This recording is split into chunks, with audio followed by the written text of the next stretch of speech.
Hey guys, welcome to my channel. Tonight, we're going to drift back in time, not to a Hollywood set, not to a Netflix series with polished warriors and slow-motion fights, but to something a little muddier, a little smellier, and far more uncertain.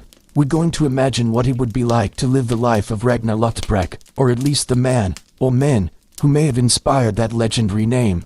Because here's the secret, Ragnar might not have been one single person at all. He may have been a patchwork quilt stitched together by storytellers, who lived centuries after the supposed events. A little bit of one Viking here, a little bit of another there, with the seams smoothed over by sagas and poetry. But that doesn't make him less interesting.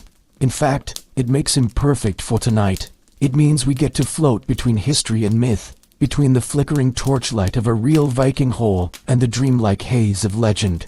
And that's exactly the kind of place you want to be when you're trying to fall asleep. So close your eyes, imagine the smell of wood smoke drifting up from a longhouse fire, the sound of waves lapping against a wooden ship at harbor, and the faint creak of leather straps tightening as someone buckles a belt before a journey. Let's step into Ragnar's world. First of all, if you were Ragnar, your life probably wouldn't feel like an epic legend. It would feel itchy, yes, itchy. Wool clothing, rough linen, and the ever-present company of lice and fleas would make sure of that. You'd wake up in a smoky longhouse, your family all around you. Some kids probably crying because that's what kids have always done. There would be pigs rooting around in the straw near the doorway, and maybe a dog or two stretching before they dash outside to bark at nothing in particular. You'd cough a little, because the longhouse fire smolders all night and fills the place with smoke. And then you'd get up, rub your eyes, and think about what needs to be done that day. But you're not just any farmer, you're Ragnar Lothbrok, or at least someone who's going to be remembered as Ragnar Lothbrok. That means the sagas will claim you had a hunger for adventure. They'll say you weren't content with milking cows and fixing fences. They'll say your heart beat faster whenever someone mentioned distant lands, places across the sea where gold could be taken, monasteries could be raided, and fame could be won. The truth is, plenty of Vikings raided. That wasn't unusual. What makes Ragnar stand out is the way storytellers turned him into the Viking of all Vikings. They said he was the son of a Swedish king. They said he killed a serpent to win his wife's hand. They said he sailed farther and fought harder than anyone else. They said his sons carried on his legend, as if the family line itself was dipped in destiny. And maybe, as you tuck yourself under a blanket tonight, you can imagine what it would feel like to be that person, even if, for just a dream. Let's think about that serpent story. According to the tales, you, as Ragnar, wanted to marry the beautiful Thora, but Thora's father wasn't about to just hand her over.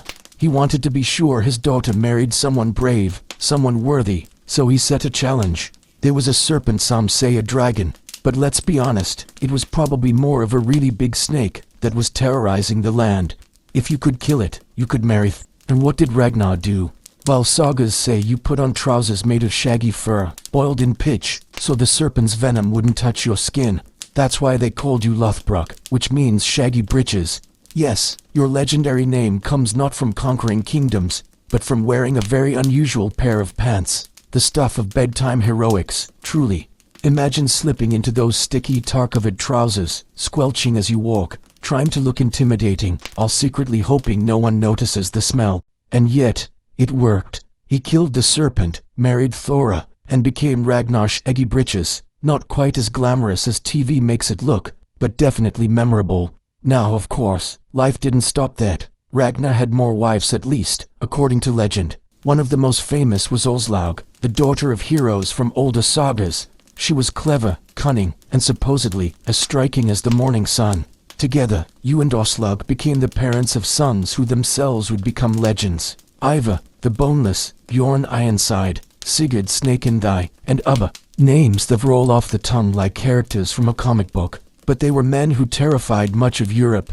And here's the thing, maybe those sons were real. We have records of them raiding England and Francia, leading what was called the Great Heathen Army in the 9th century. But did they all really have the same father? Did Ragnar even exist in the way the sagas describe him? Historians aren't sure. Some say Ragnar was a mashup of different Viking chieftains. But that doesn't matter too much for us tonight, because whether he was one man or many, the story of Ragnar Lothbrok is the story of the Viking Age itself. Daring voyages, brutal raids, family drama, and the blurry line between myth and memory. So, let's set the scene more fully. Imagine yourself as Ragnar, standing on the shore of Denmark or Norway. It's cold, the wind cuts across your face, and the sea looks restless, like it's daring you to cross it. Behind you, your men are loading the longship. They're carrying barrels of water, salted meat, and maybe even a few animals. The ship itself is narrow, sleek, and carved with a dragon's head on the prow. When it glides across the waves, it looks like a serpent itself, slithering across the sea.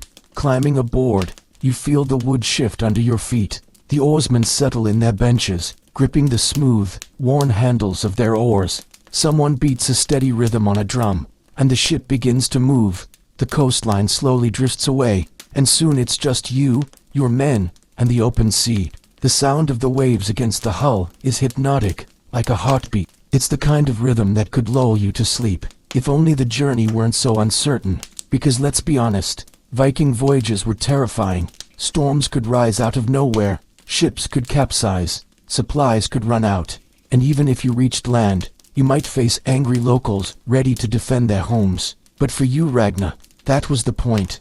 Danger wasn't something to avoid, it was something to embrace. The greater the risk, the greater the glory, and glory was the fuel that kept the sagas burning for centuries. Now, when the sagas say you raided England and France, they make it sound as if it was just a quick trip across the sea. But in reality, it took weeks, rowing, sailing, waiting for favorable winds, bailing water out of the ship, and hoping that the coastline you spotted was actually the one you wanted. The first raids were often on monasteries. These were easy targets. Small groups of monks, wealthy in gold and silver, but unprotected by soldiers. For Ragnar, whoever did it, this was the perfect chance to make a name. And once the stories of those raids spread, the legend grew. Think of how it would feel, standing in the cool stone halls of a monastery, the smell of incense still lingering in the air, your boots echoing against the flagstones.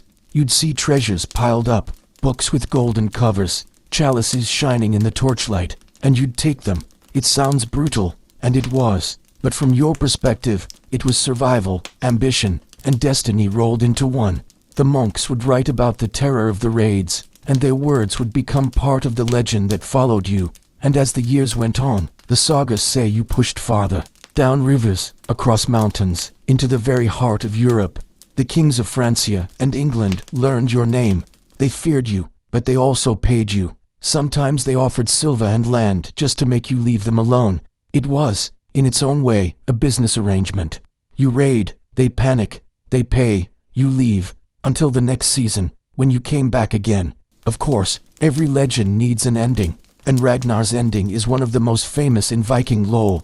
The sagas say you were captured by King Gla of Northumbria, thrown into a pit of snakes, and left to die. As the serpents bit into you, you supposedly sang a death song, laughing at the idea of fear, declaring that your sons would avenge you. Whether or not it happened that way doesn't matter.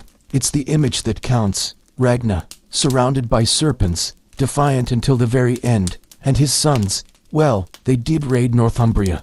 They brought an army so large it shocked the Anglo-Saxons. They carved their way through kingdoms, leaving fire and ruin behind. The great heathen army became one of the most feared forces of its time, and in every raid, in every burning town, people whispered that this was Ragnar's vengeance. So, as you lie here tonight, maybe with a blanket pulled up to your chin, you can think of yourself not just as Ragnar the man, but Ragnar the legend, the farmer who became a hero, the hero who became a myth, and the myth who became a symbol of the Viking Age itself. The image of Ragnar in the snake pit lingers, the hiss of serpents, the bite of fangs, the defiance of a man who refused to let terror break him. But of course, legends are sticky things. They grow new layers, like moss on stone. And so, while one version says Ragnar died in Northumbria, another whispers that maybe he didn't. Maybe he escaped. Maybe he lived to fight again. Or maybe storytellers just weren't ready to let go of their favorite Viking. And that's the curious thing about living as Ragnar. Your life doesn't stop when you stop breathing.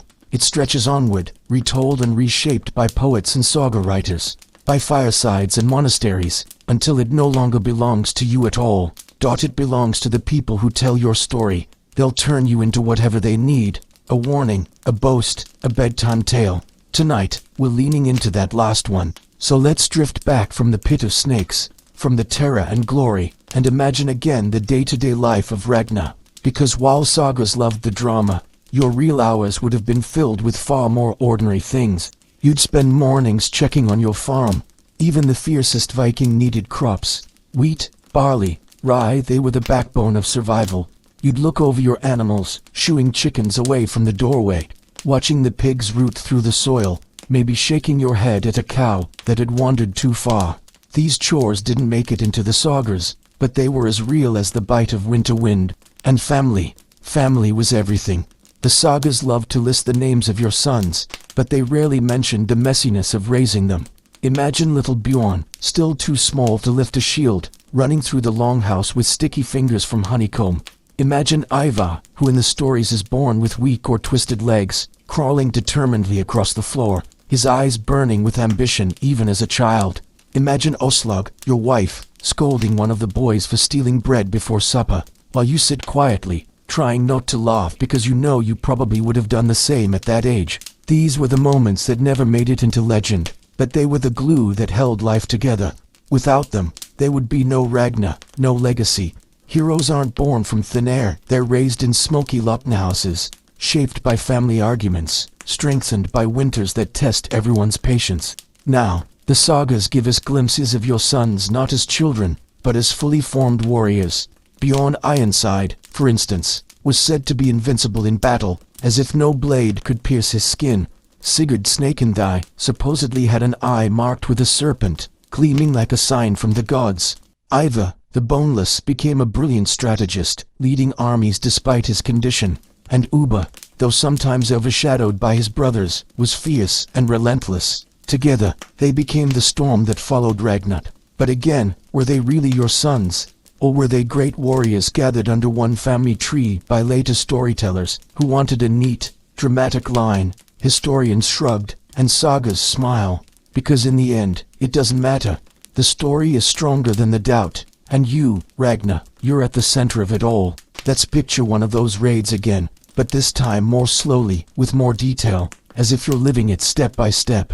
You rise early, while the mist still clings to the water. Your longship rocks gently, tethered to the shore. The men stir, stretching their stiff limbs, pulling on cloaks and helmets. The smell of salted fish lingers in the air, mixed with the damp wood of the ship. A gull cries overhead, and the tide shifts, urging you to move. You climb aboard, your boots thudding against the planks. The men settle at their oars. The sail flaps, eager for the wind. Then, with a signal, the oars dig into the water, and the ship glides forward, slicing through the waves. Hours pass. The sea is both friend and enemy, sometimes calm, sometimes wild. You've learned to read it like a story, watching the sky, the currents, the color of the horizon. At last, land rises ahead. Not your land, someone else's. A monastery perhaps, or a small village. The men whisper, sharpening blades, checking shields. Excitement hums in the air, but so does fear. The ship beaches with a crunch of wood on sand. You leap out, water splashing around your legs. The men follow, shouting, shields raised, weapons gleaming. The villagers scatter, some running, some frozen. The monastery bell rings frantically, but it's too late. You burst through the doors, the smell of incense washing over you, the flicker of candles lighting golden treasures. For you, this is not just about silver or chalices. It's about fame. Every raid adds another line to your saga, another reason for poets to sing your name. And as you gather the spoils, as you march back to the ship, you can almost hear the stories forming in the minds of those who watch, even as they curse your name. Ragnar, the terror of the North. Ragnar, the scourge of Christendom. Ragnar, the man who wore shaggy breeches and faced down serpents. But raids were not just about plunder. They were about negotiation. Sometimes, kings offered you silver simply to leave them alone. Imagine sitting across from a trembling noble, the table between you stacked with coins and goblets. He pleads with you, his voice shaking, while you weigh the offer. Should you accept, take the silver, and sail away? Or should you press harder, demand more, remind him of what happens if he says no? This was politics Viking style. It wasn't just about swinging swords. It was about power, about knowing when to strike and when to wait. And then there were the feasts.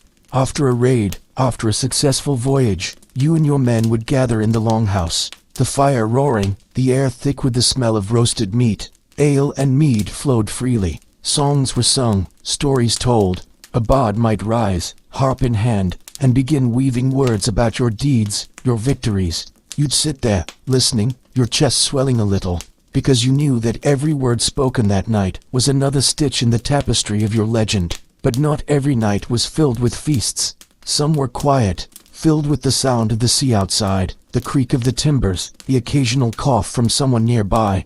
You'd lie on your bed of straw, staring at the rafters, wondering what tomorrow would bring. Would you live long enough to see your sons grow strong? Would your name last beyond your own lifetime? Or would it vanish, swallowed by the endless tide of time? Those are the kinds of thoughts that never make it into sagas, but they are the thoughts of real men, real leaders. And so, as we lie here tonight, drifting with you, we can imagine that even Ragnar Lothbrok, the great and terrible Viking, sometimes lay awake in the dark, wondering what the future held. Now, let's return to that future, because the sagas say that your sons carried on your vengeance. The great heathen army, a coalition of warriors larger than anything England had seen before, swept across the land. The Anglo-Saxon kingdoms, once divided and squabbling, were forced to unite in desperation. And still, your sons burned and pillaged, their banners flying, their names etched into chronicles with ink that was half fear, half awe. But imagine being one of those sons. Imagine growing up in the shadow of Ragnar. Every deed you did was compared to your father's. Every raid, every battle, was measured against a legend. That's a heavy burden. And maybe, just maybe, that's why they fought so fiercely, to prove themselves worthy of the man the sagas said you were. In that way, your story isn't just about you, it's about legacy, about how one life, or the idea of one life, can ripple outward across generations, shaping not just your children, but the way entire nations remember the past. And here we are, centuries later, still talking about you, still telling your story, still wondering who you were, or if you were anyone at all. That's the magic of history mixed with myth. It keeps breathing, long after the people themselves are gone. So as the fire of the longhouse burns low, as the sea outside calms, as the stars appear one by one in the sky, we can settle deeper into this story. Your life as Ragnar Lothbrok may have been filled with raids and battles, with glory and fear, but tonight it is soft. Tonight it is a lullaby of waves and whispers, of sagas spoken in the dark, of a name that refuses to fade. The story of Ragnar never really ends, and maybe that's the strangest part. Some figures in history vanish as soon as their bones turn to dust, but Ragnar seems to expand. The less we know for certain, the more the legend stretches, like shadows at sunset, longer and longer, until they cover the whole horizon. So let's sit a little longer by the fire, with our eyes half closed, and let the sagas guide us deeper.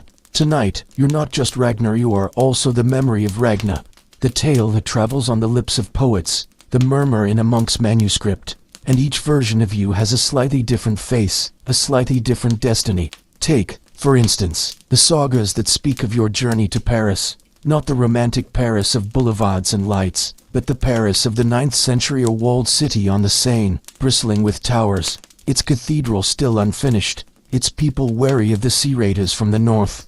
According to the tales, you sailed up the river with your fleet, your dragon-headed ships gliding like predators through the water.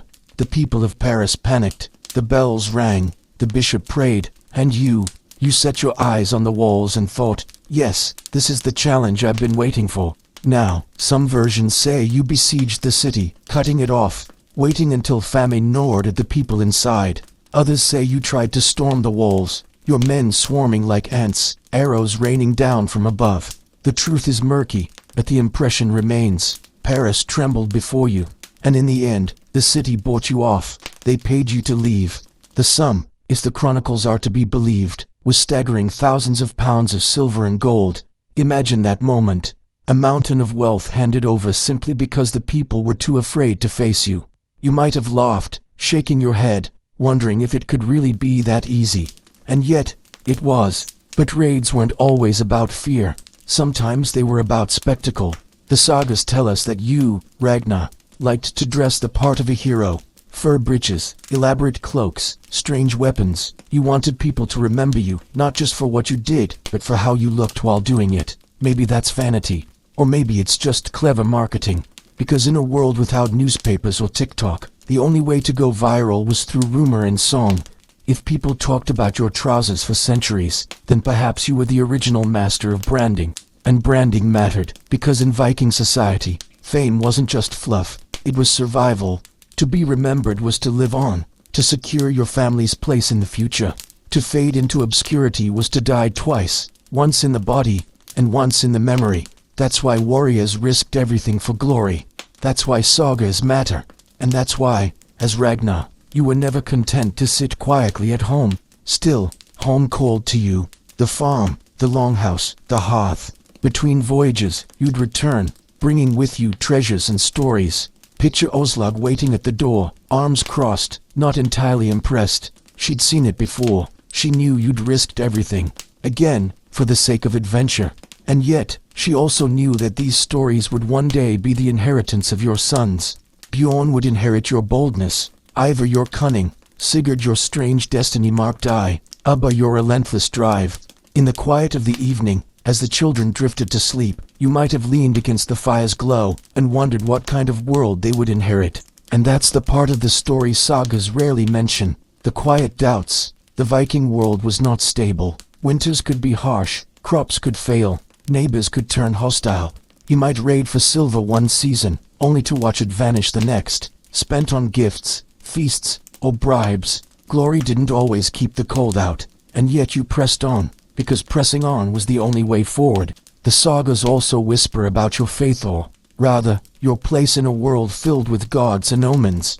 Odin, the one-eyed wanderer, god of wisdom and war, was said to watch over men like you. Thor, hammer in hand, might have been invoked before a raid. Sacrifices, feasts, rituals, they were woven into life.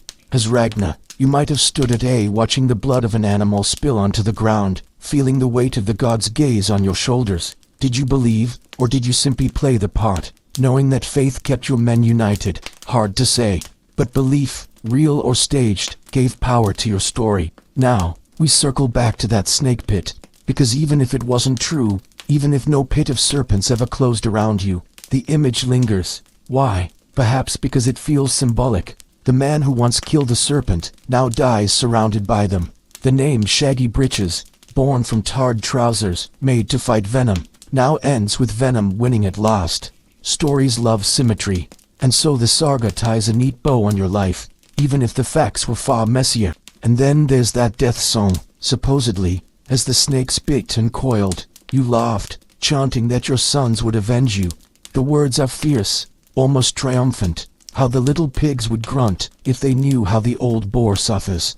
Whether you said it or not, the line has echoed for centuries, because it captures something deeper than just one man's defiance. It speaks to the idea of legacy, of children rising in their father's shadow, of the inevitability of vengeance. It's poetry, sharpened into prophecy. And sure enough, the prophecy came true. The great heathen army descended upon England. Ivar and his brothers tore through kingdoms, carving scars into the land that is still remembered. Was it revenge for you? Was it just another step in the endless cycle of raid and retaliation? Maybe both, but in the minds of those who faced them, it was Ragnar's shadow that loomed over the battlefield. So tonight, as we keep drifting, we can think of Ragnar not just as a man or a myth, but as a mirror held up to the Viking age, reflecting all its hunger for fame, its thirst for adventure, its belief in destiny, and its quiet, everyday struggles. When we say Ragnar, we're really speaking about the dreams and fears of an entire culture, and yet, it's also personal. What would it feel like, really, to be him, to walk in his shaggy breeches, to hear your name sung by poets, to feel your children's weight on your lap, to taste the salt spray of the sea on your lips? Maybe, in some corner of your mind, as you drift towards sleep, you can try it on. Be Ragnar for a night, not the warrior swinging an axe, but the man lying awake in the dark, wondering if history will remember him kindly. Because that's the quiet truth of legends.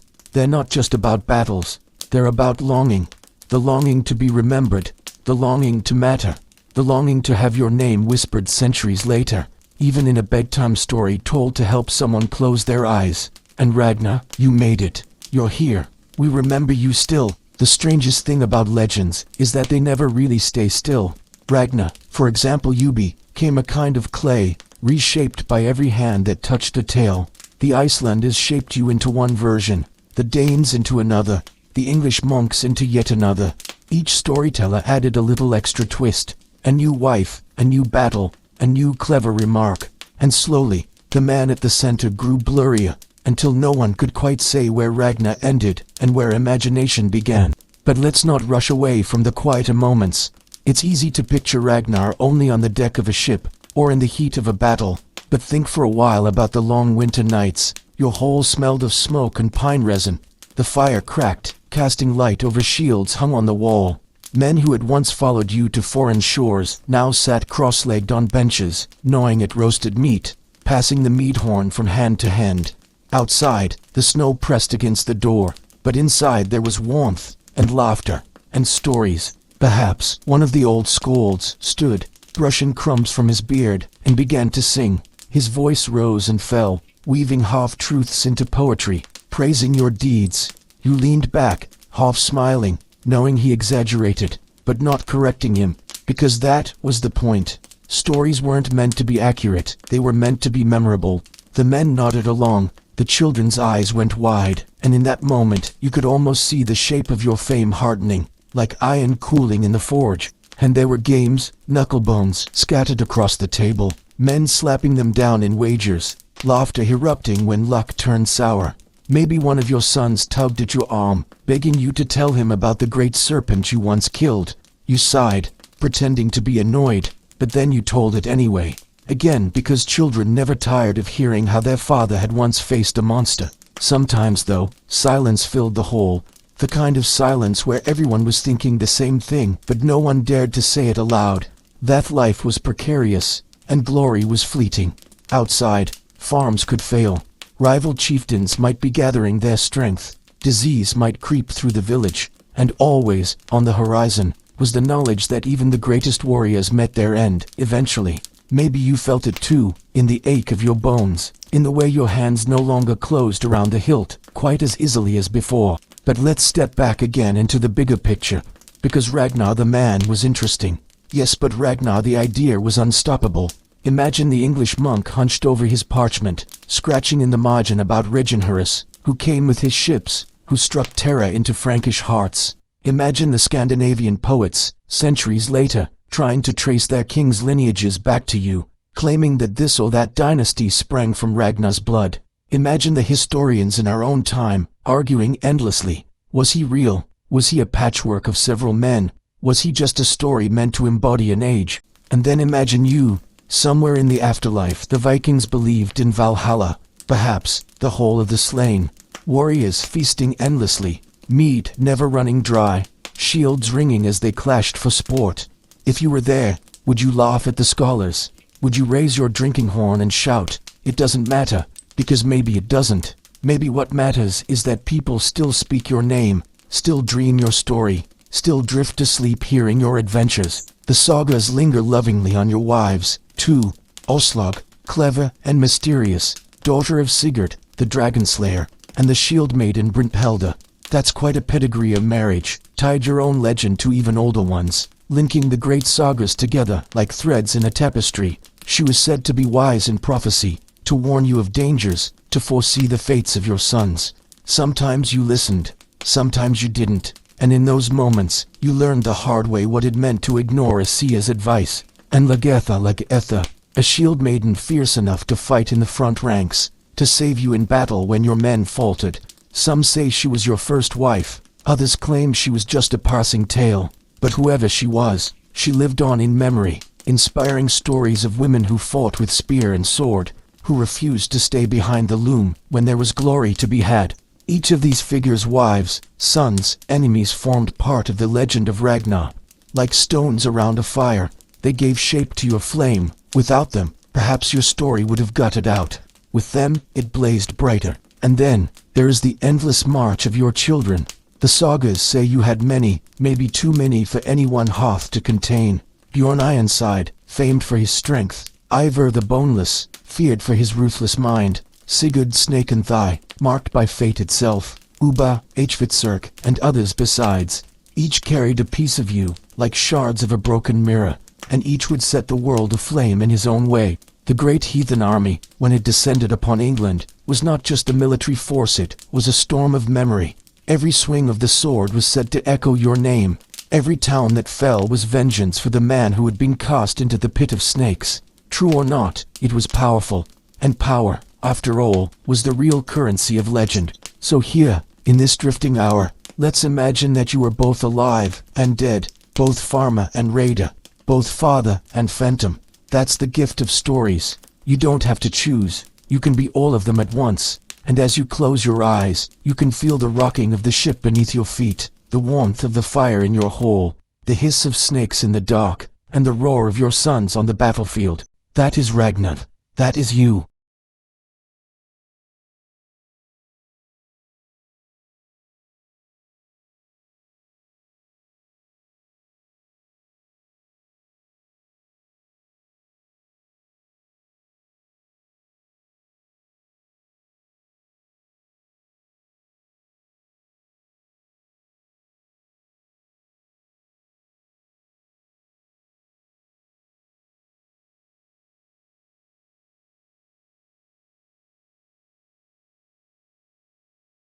Ragnar's tale never really stopped with Ragnar himself. It spilled forward, like water running downhill, carried on the shoulders of his sons. If you close your eyes and drift a little, you can almost hear their names whispered like a chant. Bjorn Ironside, Ivar the Boneless, Sigurd Snakendeye, Ubbe, each one different, each one carrying a shard of your story. Take Bjorn Ironside. The sagas say he was strong beyond measure, a warrior who seemed to carry iron beneath his skin, so that blades hardly bit him. He sailed farther than most dared down to the Mediterranean, where he looked upon cities older than any in the north. Imagine him standing on the deck of his ship, squinting into the sun of southern seas, wondering how a farmer's son from Scandinavia had ended up here, staring at walls built by Romans long gone. Some stories say he raided Spain, others that he reached Italy, even that he attempted to take Rome itself. Whether or not he succeeded, the point was clear. The sons of Ragnar thought the world was theirs to explore. Then there was Ivar, the Boneless, perhaps the most infamous of them all. His body was frail, his legs twisted or useless, depending on which tale you believe. Some say he had brittle bones, others that he couldn't walk at all, carried into battle on a shield by his men. But what he lacked in strength, he more than made up for in cunning. Ivar's mind was sharp as a spear. He could see strategies others missed, could bend men to his will, could turn weakness into power. It was he, the sagas say, who led the great heathen army into England, whose cold brilliance made kings tremble. Sigurd Snakendeye carried a mark of destiny right on his body. Born with an odd serpent-like pattern in his eye, he was a walking omen. Some whispered it was a gift from the gods, others a curse. Either way, it made him stand out in a world where standing out was everything. He fought bravely, commanded men, and, like his brothers, carved his name into the annals of Viking lore. And Ubbe, fierce and relentless, always at the front of the charge. He was the kind of warrior who didn't need to say much. His actions spoke. Wherever Ubbe went, the clash of steel followed. He and his brothers together were a storm sweeping across the land, a living proof of that death song you supposedly spoke in the snake pit, that the little pigs would grunt when they learned how the old boar had suffered. Together, they became the great heathen army. Imagine it. Hundreds of ships blackening the horizon, sails billowing like dark wings, oars biting into the sea. The English must have looked out from their coasts and felt despair settle in their stomachs. It wasn't just another raid. It was something larger, heavier, inevitable. And at the heart of it all was not just their ambition, it was you, or rather, the memory of you. Every blow they struck was framed as vengeance for Ragnar. Every king they toppled was said to pay for your death. Now, of course, historians argue, was the great heathen army really about revenge? Or was that just a convenient story to explain a massive invasion that had been planned for wealth and land? Probably the latter. Armies don't march for feelings alone. They marched for silver, for farmland, for power. And yet, the idea of avenging their father gave the campaign a kind of moral fire, something to rally around. Once again, legend proved as useful as truth. The English chroniclers, huddled in their monasteries, wrote in fear of these sons of Ragnar. They described towns burning, churches looted, kings humiliated. They saw it as God's punishment for sins. But the Norse saw it differently. To them, It was destiny unfolding. The sons of Ragnar were fulfilling the prophecy, proving that the bloodline carried weight. And yet, not all was triumph. The sagas also tell of quarrels among the brothers, of rivalries and disagreements. That's the trouble with legends. Once everyone carries a piece of you, Ragnar, those pieces don't always fit neatly together. Sometimes they clashed, sometimes they scattered. The unity of the great heathen army was powerful, but it didn't last forever. Still, in those years, the sons carved out kingdoms, Bjorn in Scandinavia, Ivar in parts of England, Sigurd and Uber across the sea. Wherever they went, people whispered, "These are Ragnar's sons," even if the details blurred. The core remained. Your name was the root of their power. And think about it, what greater victory could you have asked for? Even in death, you commanded armies. Even in silence, you spoke through them. That was the very definition of legacy. Not just surviving in songs, but surviving in the blood and actions of your children. But there's another layer worth remembering. Beyond raids and revenge, the world was changing. The Viking Age itself was a tide, rising and falling. Settlements grew. Trade networks stretched across Europe. Kings began to consolidate power, shaping the chaos of clans into something more structured. And in this shifting landscape, the sons of Ragnar were not just warriors, they were transitional figures, standing at the threshold of a new world. Imagine them at night. In their halls, mead horns in hand, laughter echoing off the walls. Did they speak of you, Ragnar? Did they recall the lessons you taught them, the stories you told by the fire? Or did they carry their own doubts, wondering if they could live up to the shadow you cast?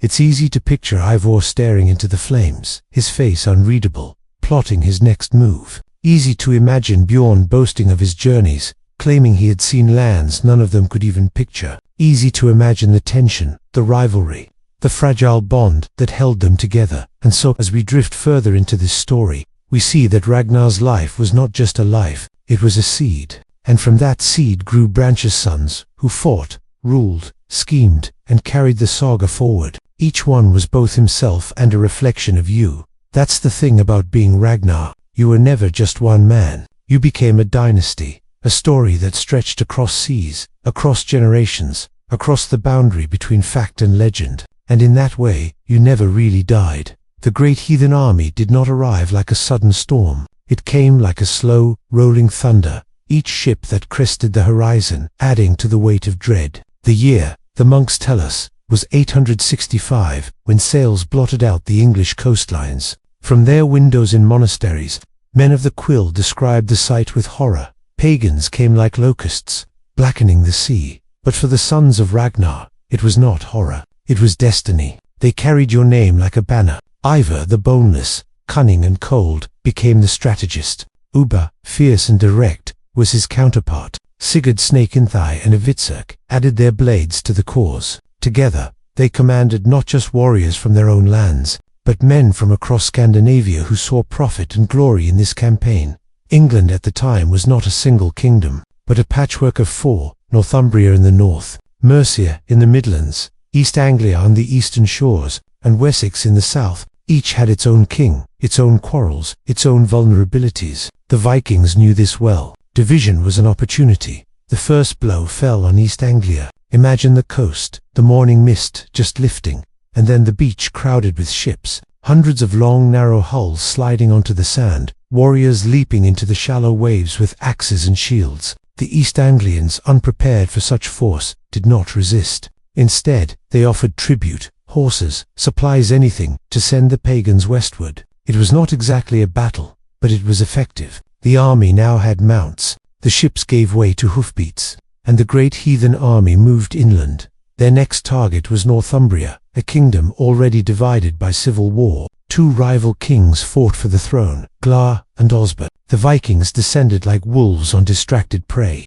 At York, one of the great cities of the north, the battle came to a head. Picture the clash, the narrow streets choked with fighting, the timber walls shaking with the force of blows, smoke curling from rooftops as fire spread. The monks wrote of blood in the gutters, of screams echoing against stone, and at the end of it, both Northumbrian kings lay dead. Gley, the very man whom some sagas claim cast Ragnar into the pit of snakes, was captured. What happened next is debated. The Anglo-Saxon Chronicle simply says he died, but the Norse sagas paint a different, bloodier picture. that the sons of Ragnar gave him the blood eagle, a ritual execution so brutal it hardly seems real. They say his ribs were split from his spine and pulled outward like wings, his lungs laid open. Was it true? Historians doubt it. But the story was too powerful to let go. For those who heard it, it felt like justice, like vengeance fulfilled. Glass fate became another thread in the tapestry of Ragnar's legend.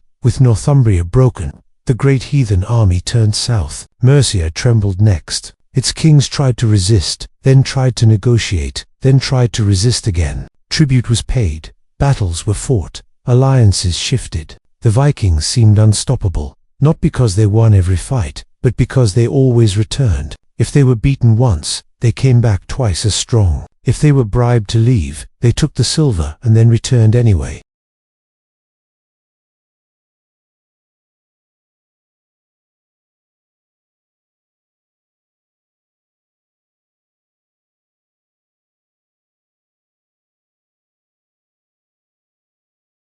Meanwhile, monasteries burned. Lindisfarne had been a shock decades earlier, but now it became routine.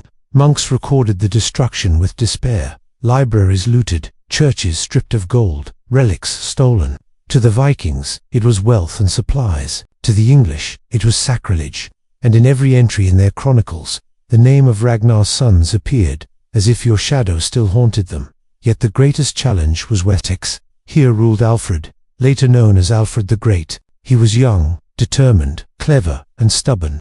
Unlike other kings, Alfred refused to simply pay the Vikings off. He fought, retreated, regrouped, fought again. The struggle between Alfred and the sons of Ragnar became one of endurance. Imagine Ivar at the planning table, bent over maps, his thin frame supported by crutches, or the arms of his men. He saw not just battles but campaigns, not just villages but the shape of kingdoms. His mind was a weapon sharper than any axe. And opposite him, Alfred prayed, schemed, built defenses, waiting for the moment when the storm might pass. The great heathen army raged for over a decade. Villages burned, kings fell, but the English clung on. By the 870s, the army began to fragment. Some warriors settled in conquered lands, marrying local women, farming the soil they had once trampled. This became the Danelaw, the region of England, under Viking rule, where Scandinavian and Anglo-Saxon cultures mingled uneasily. Others returned north, their hunger for silver satisfied, at least for a time. And yet, through all this chaos, the story returned again and again to you, Ragnar. The monks cursed your memory. The Norse praised it.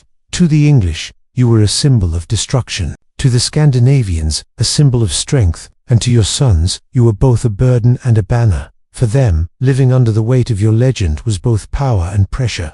Every decision they made seemed tied to your ghost. Every campaign was measured against the death you supposedly endured. Perhaps, late at night, when the campfires burned low and the men slept, even Ivar wondered if he could ever escape your shadow. Perhaps Bjorn, far to the south on his voyages, thought of you when he looked at Roman ruins. Sons often try to outgrow their fathers, but when the father is a legend, the task becomes impossible. And so the great heathen army marched, fought, bled, and faded. But what it left behind was not just burned towns. It left behind a new world, where England was forever altered, where Scandinavian blood and English soil mixed, where your story, Ragnar, became a bridge between cultures. It is strange, isn't it, to think that your death in a pit of snakes drew a knot sparked a war that reshaped kingdoms. To think that one man's legend could ripple outward like that, changing the map of Europe. But that's what stories do. They outgrow the men who sparked them. They become tides that no one can control. And so, as we drift further into this long night, you are both here and gone. Both Ragnar and more than Ragnar. Both man and myth. Your sons march under your name, and even centuries later, so do we. When the great heathen army turned its eyes toward Wessex, they were not just marching into another kingdom.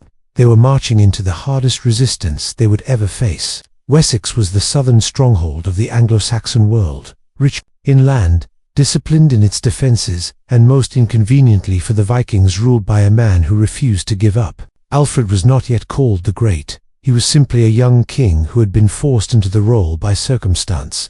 His brother, King Thellard, had led Wessex against the Vikings but died in the fighting. Suddenly, Alfred found himself wearing a crown, facing an enemy that seemed endless, an enemy that bore the name of Ragnar like a curse. Imagine the weight of that. Every raid, every burning village, every monk writing terrified lines in a chronicle, it all came down to him. The sons of Ragnar were confident. They had crushed Northumbria, bullied East Anglia, harassed Mercia. To them, Wessex was just another piece to claim. But Alfred was not like the other kings. He did not simply wait behind city walls, or throw himself into open battle without thought. He studied the enemy. He adapted. The first great clash came at Reading in 8. The Vikings had fortified themselves at the town, raising earthworks and preparing for battle. Alfred led his men against them. The fighting was fierce, axes and swords clanging, shields splintering, the air thick with the sound of horns and the cries of the wounded. And yet, Alfred was forced back. The Vikings held the ground. For a moment, it seemed like Wessex would go the way of Northumbria, but Alfred did not crumble. Instead, he fell back, regrouped, and struck again. Days later, at Ashdown, the two forces met on a ridge. The Vikings had chosen their position carefully, their banners snapping in the cold wind. Ivar, the cunning mind behind so many victories, was said to have arranged their lines. But Alfred, young and unproven, led his men with unexpected ferocity. The chronicles describe it almost like divine intervention. Alfred charged uphill, spear in hand, his men rallying behind him. The Viking shield wall, usually so impenetrable, wavered. The ridge was taken, and the sons of Ragnar were driven back. For the first time, the great heathen army tasted defeat in England. It was not a crushing victory for Alfred, but it was enough. Enough to show that the storm could be resisted. The war dragged on. Battle after battle, skirmish after skirmish. Sometimes the Vikings triumphed, sometimes Alfred clawed out a narrow victory. Neither side could claim total dominance. For the Vikings, this was unusual. They were used to swift conquest, to kingdoms folding under the weight of their fury. For Alfred, it was exhausting. He fought not just on the field, but in his own land, holding together a kingdom fraying under pressure. At one point, the struggle nearly destroyed him. In the winter of 878, the Vikings launched a sudden assault, catching Wessex off guard. Alfred was forced to flee into the marshes of Somerset, a king without a court, his followers scattered. Legend tells that he hid in a peasant woman's hut, where, distracted by his troubles, he let her bread burn on the fire. When she scolded him, she had no idea she was speaking to the King of Wessex. It is a story told and retold, often with a smile, but beneath it lies something serious. Alfred was at his lowest, on the edge of losing everything. And yet, from the marshes, he began to rebuild. Like the reed beds around him, he bent but did not break. Meanwhile, the Vikings grew overconfident. They established a camp at Chippenham, thinking the English were finished. But Alfred had not disappeared. From his marshland refuge, he gathered loyal men, trained them, waited for the moment to strike. That moment came at the Battle of Edington in 8. Imagine the dawn, mist rolling over the fields, the sound of war horns echoing. Alfred's army, smaller but hardened, faced the mass of the Viking host. Once again, the shield walls clashed, wood and iron splintering.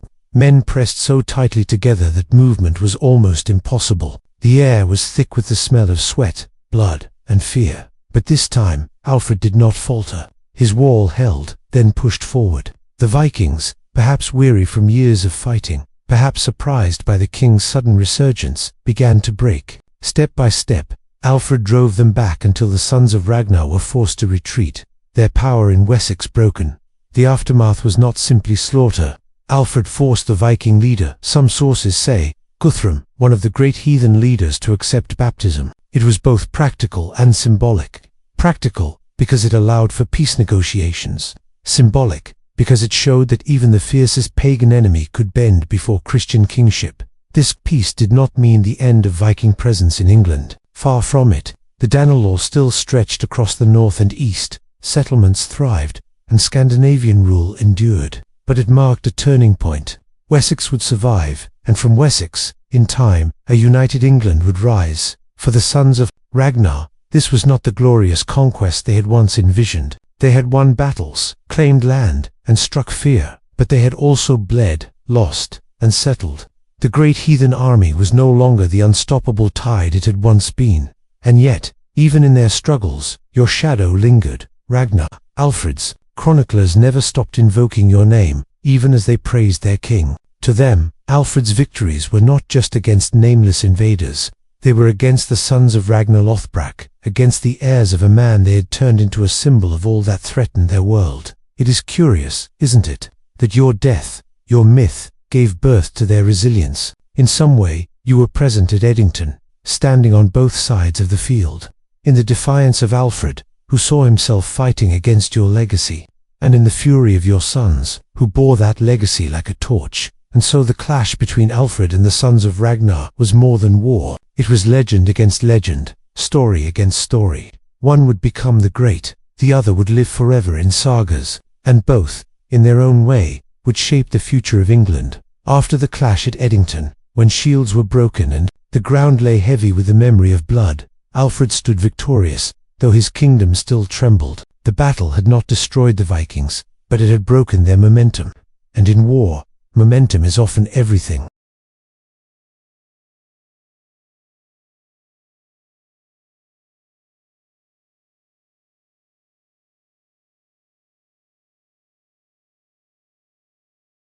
The Viking leader at this moment, Guthrum, was no mere chieftain. He was one of the great commanders of the great heathen army, a man hardened by years of raiding and conquest. He had known victories in Mercia, in East Anglia, in the endless campaigns that carried Ragnar's name like a storm across England. But at Edington, he had been outmaneuvered, held at bay by a king who refused to yield. Now, Guthrum stood at a crossroads. To fight on would mean more years of endless struggle. Men dying, supplies dwindling, fortune slipping away. To negotiate meant swallowing pride, accepting terms from an enemy he had once thought weak. Yet pragmatism, that old companion of Viking chiefs, guided him. And so Guthrum agreed to meet with Alfred. The negotiations were not held in glittering halls or lofty castles. They were simple, practical, shaped by the reality of weary armies and broken kingdoms. Alfred demanded more than just tribute. He demanded a gesture that would echo through time. Guthrum and 30 of his leading men were to accept baptism into the Christian faith. It must have seemed strange, a hardened pagan warlord, baptized at the hands of his enemy. Yet this was no ordinary baptism. It was a symbol. By taking Christian rites, Guthrum acknowledged Alfred not just as a military rival, but as a king of spiritual authority. He bent, if not in body, then in symbol, before the Christian God. The ceremony itself was recorded by chroniclers. Imagine Guthrum standing in solemn dignity, the water poured over his head, the sign of the cross traced upon his forehead. Alfred himself stood as his sponsor, taking the Viking leader as a spiritual son, a curious reversal of roles. The warlord who had burned churches now emerged, at least outwardly, as a Christian king. He even received a new name, Athelstan, a good Anglo-Saxon name, fit for a baptized ruler. For Alfred, this was more than ritual, it was strategy. He knew that swords alone could not secure his kingdom. Belief, ritual, the weight of shared faith, these could bind men in ways armies could not. With Guthrum's baptism, peace became not just a truce, but a contract sealed in the eyes of heaven. But peace in the 9th century was fragile, like a thin crust over boiling water. To secure it, Alfred and Guthrum agreed to what became known as the Treaty of Wedmore, later written more formally in what historians call the Treaty of Alfred and Guthrum. It was, in its way, revolutionary.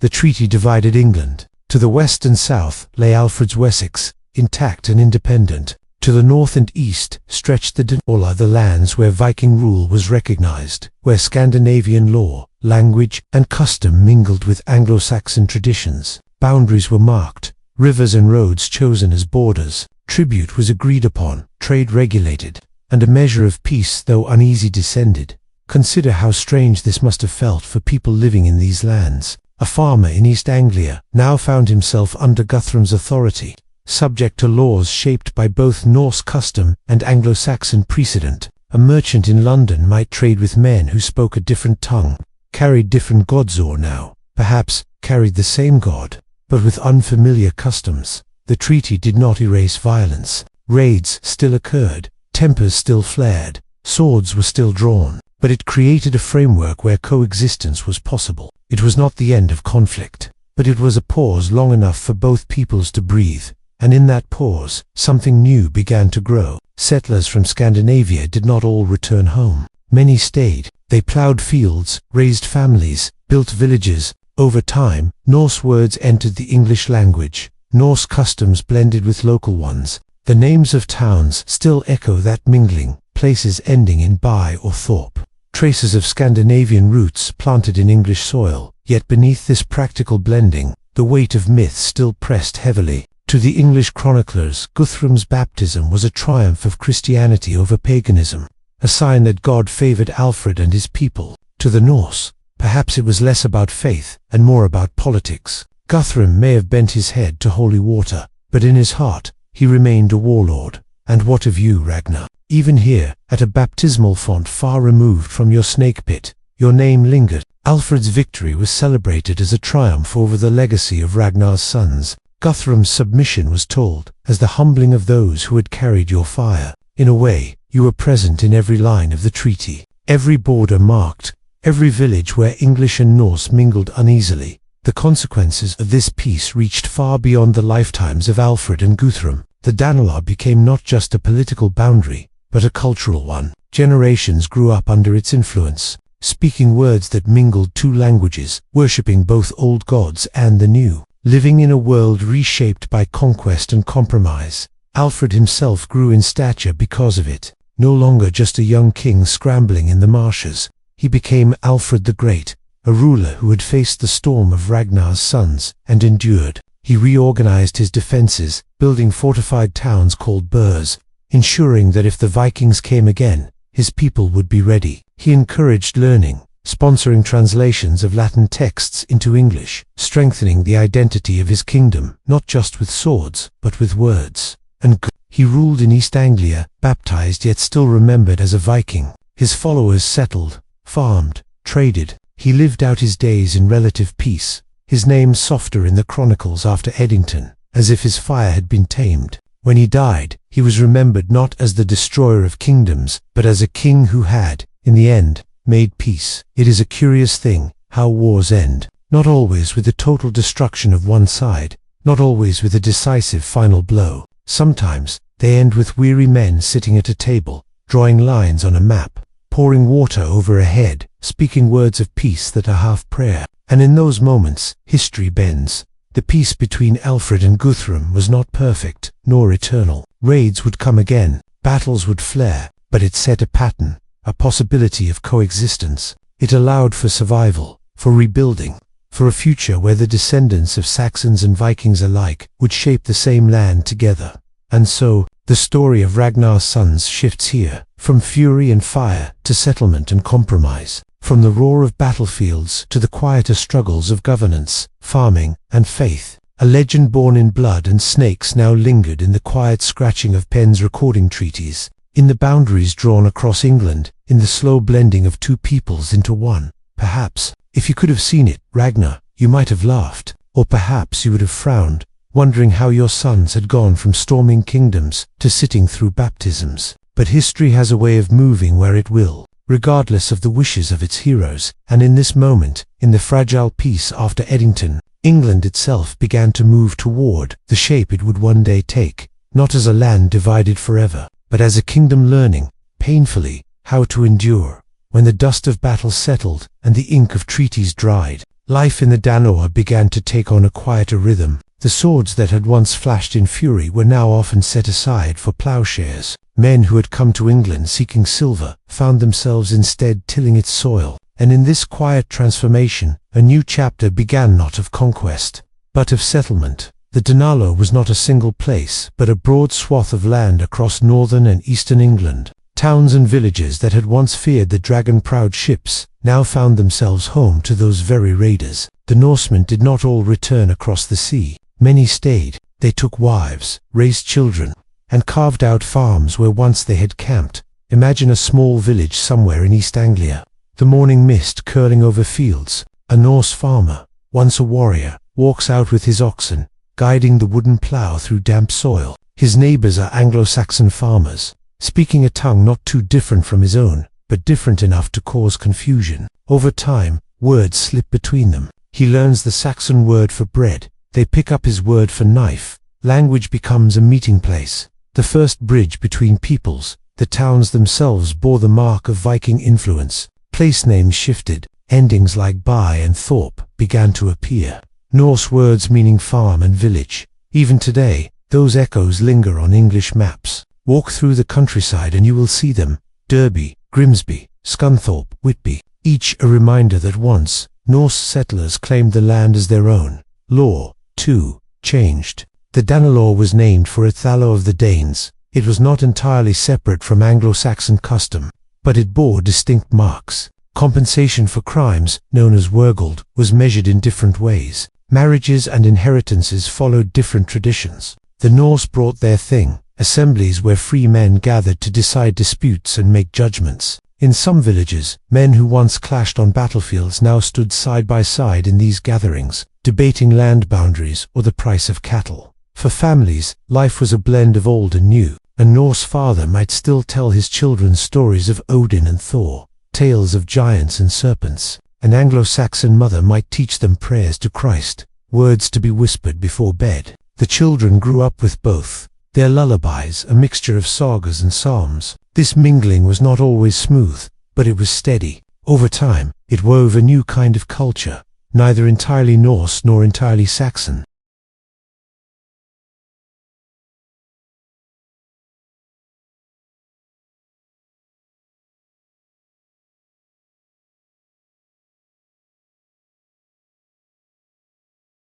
The rhythm of life was agricultural. Fields were sown with barley, wheat, and rye. Sheep grazed in meadows. Cattle pulled plows. Pigs rooted in the woods. The Vikings had always been farmers as much as raiders, and here, in the fertile lands of England, they leaned into that part of their heritage. The cycle of sowing and harvest replaced the rhythm of raids and war, but old habits did not entirely die. Some men still took to the sea, sailing to raid or trade. The North Sea was a highway, and even settled Vikings knew the pull of its waves. Ships still slipped out of English harbours, some bound for plunder, others for markets as far as Dublin or Francia. The line between raider and trader was thin, often just a matter of intention. Religion remained a point of tension. Officially, many Vikings had accepted Christianity. Guthrum himself had been baptized. After all, churches stood in towns, bells ringing over the fields. But in the quiet of their homes, some settlers still made offerings to the old gods. A carved Thor's hammer might hang around a neck, even as a cross was worn beside it. Archaeologists have found graves with both Christian symbols and Norse ones, a sign that belief was not a clean divide, but a mingling. Over generations, the pull of the old gods faded, but in the Danelaw that fading was slower, gentler, less forced, thrived under this uneasy peace. Markets bustled with goods. Furs from the north, silver coins stamped with strange marks, pottery, tools, even slaves taken from raids far away. Towns like York, once Eoforwick, and now Jorvik, under Norse rule, became thriving centers of commerce. Picture its streets, wooden houses with turf roofs, narrow alleys, smoke from hearths curling into the sky, merchants shouting prices, children darting between stalls, the smell of fish, ale, and wool mingling in the air. Jorvik was no longer just an English city or a Viking stronghold. It was both. And yet, beneath this surface of normalcy, memory of war lingered. The older generation remembered burning villages, fleeing from raids, seeing their kin fall beneath foreign blades. Trust came slowly. Some Saxons saw the settlers as invaders in their midst, no matter how many seasons of harvest passed. Some Vikings still saw themselves as conquerors, not neighbors. It was a delicate balance, held together by necessity more than affection.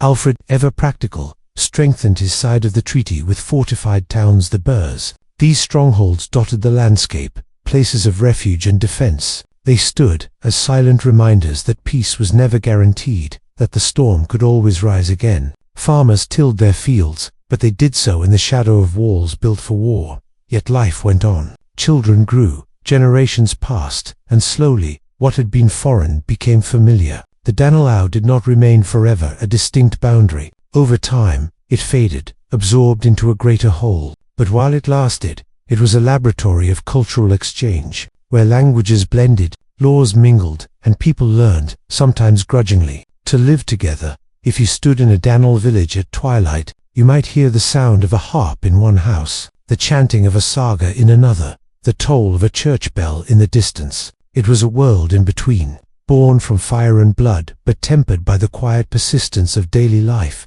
And perhaps, Ragnar, if your ghost lingered, you might have been puzzled. You had dreamed of glory, of raids, of kings trembling at your name. Yet here, your legacy had turned into something different. Your son's fury had given way to farms and markets, treaties and towns. Not the stuff of sagas perhaps, but the stuff of history nonetheless. For in the end, conquest is only the beginning. What truly endures is what comes after the lives built on the ashes of war, the cultures blended in the wake of conflict. And in that, the Danelaw was as important as any battlefield, as enduring as any saga. If the Danelaw was the broad canvas of Viking settlement in England, then Jorvaquet the Saxons had called York, and what we call York today was its brightest, most vivid stroke. It was not just a city, it was a symbol, a place where the Viking presence in England became not only military but permanent, woven into streets, markets, and everyday life. Picture the city as you drift slowly into its heart. Timber houses line narrow lanes, their upper stories leaning so close they nearly touch above your head. The air is thick with smells freshly baked bread, fish just hauled from the Ouse River, leather being worked into boots, smoke from countless hearths. The soundscape is no less vivid, merchants shouting, hammers striking metal, children calling to one another in a mix of Old Norse and Old English, voices tumbling together into something new. The Vikings who had seized York in the 860s did not treat it merely as a fortress. They transformed it into a hub of trade and craft. Ships from the North Sea pulled into its wharves, their hulls heavy with goods. From the east came silks and spices, carried through the rivers of Europe and across the sea. From the north came furs, walrus, ivory, and amber. From Ireland and beyond came slaves, a grim but real part of the commerce of the age. And from within England itself came wool, grain, and iron, feeding not just the city but the entire network of markets that stretched across the Viking world.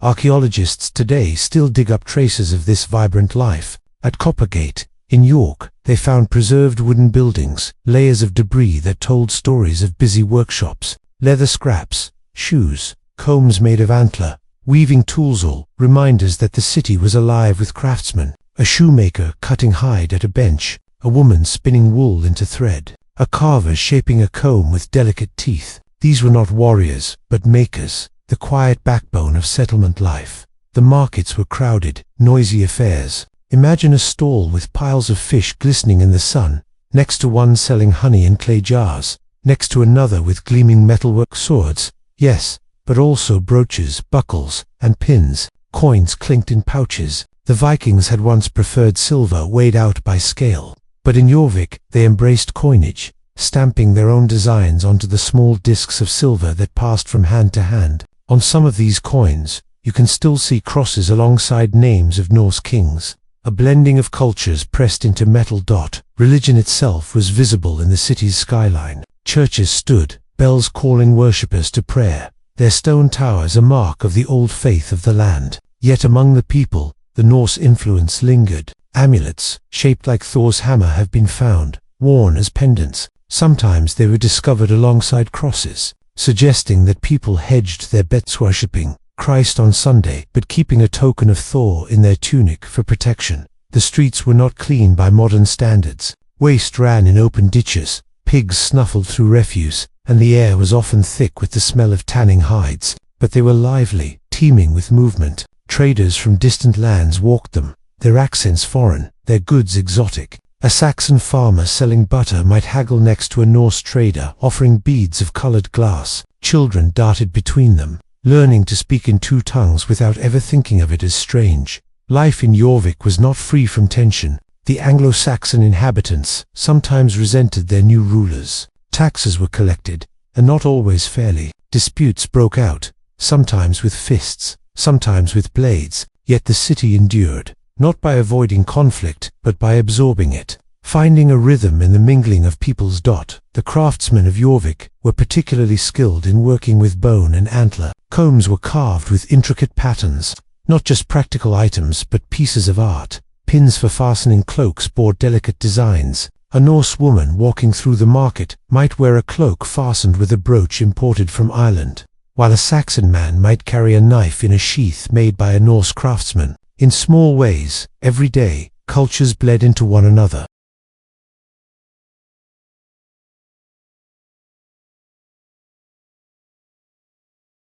Music, too, filled the city. Harps strummed in halls, flutes carved from bone played in taverns. Songs were sung, some of Christ, some of Odin, some of heroes whose names blurred between Norse saga and Saxon legend. After a long day, men and women gathered in smoky rooms, drinking ale, sharing tales. The Norse loved their sagas, and the Saxons their chronicles. Together, around the fire, stories mixed, creating new ones that belonged to both peoples. Jorvik was not just a city of trade, but a city of administration. Norse kings ruled there, issuing laws, minting coins, sending out messengers. The city became the beating heart of the Danawar, its influence stretching over farms and villages for miles around. A farmer in the countryside might never set foot in York, but the taxes he paid, the laws he followed, the coins he used all flowed from its streets. And yet, for all its importance, Jorvik was not a city of grandeur. Its houses were small, its streets narrow, its buildings of wood rather than stone. It was vulnerable to fire, to flood,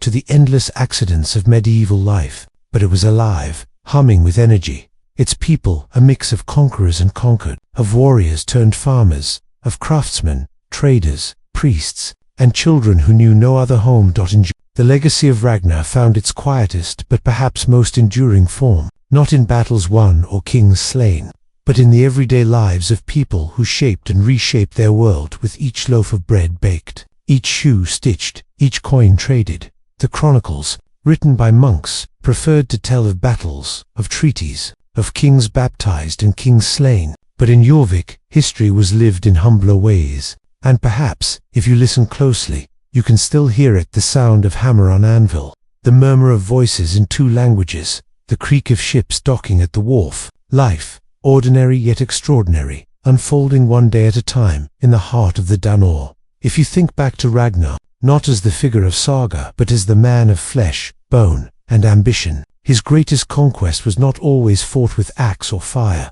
It was his shadow stretching across generations, shaping how people lived together in places like Jorvik, East Anglia, and the farms scattered under the Danor sky. Ragnar himself may have raided, burned, and thundered, but the quieter inheritance of his story was one of mingling. The Norsemen who came after him did not simply impose themselves. They merged, bit by bit, with the world they had once set out to plunder. And in that merging, a culture was born that owed as much to Ragnar's sons as to the monks who copied chronicles by candlelight.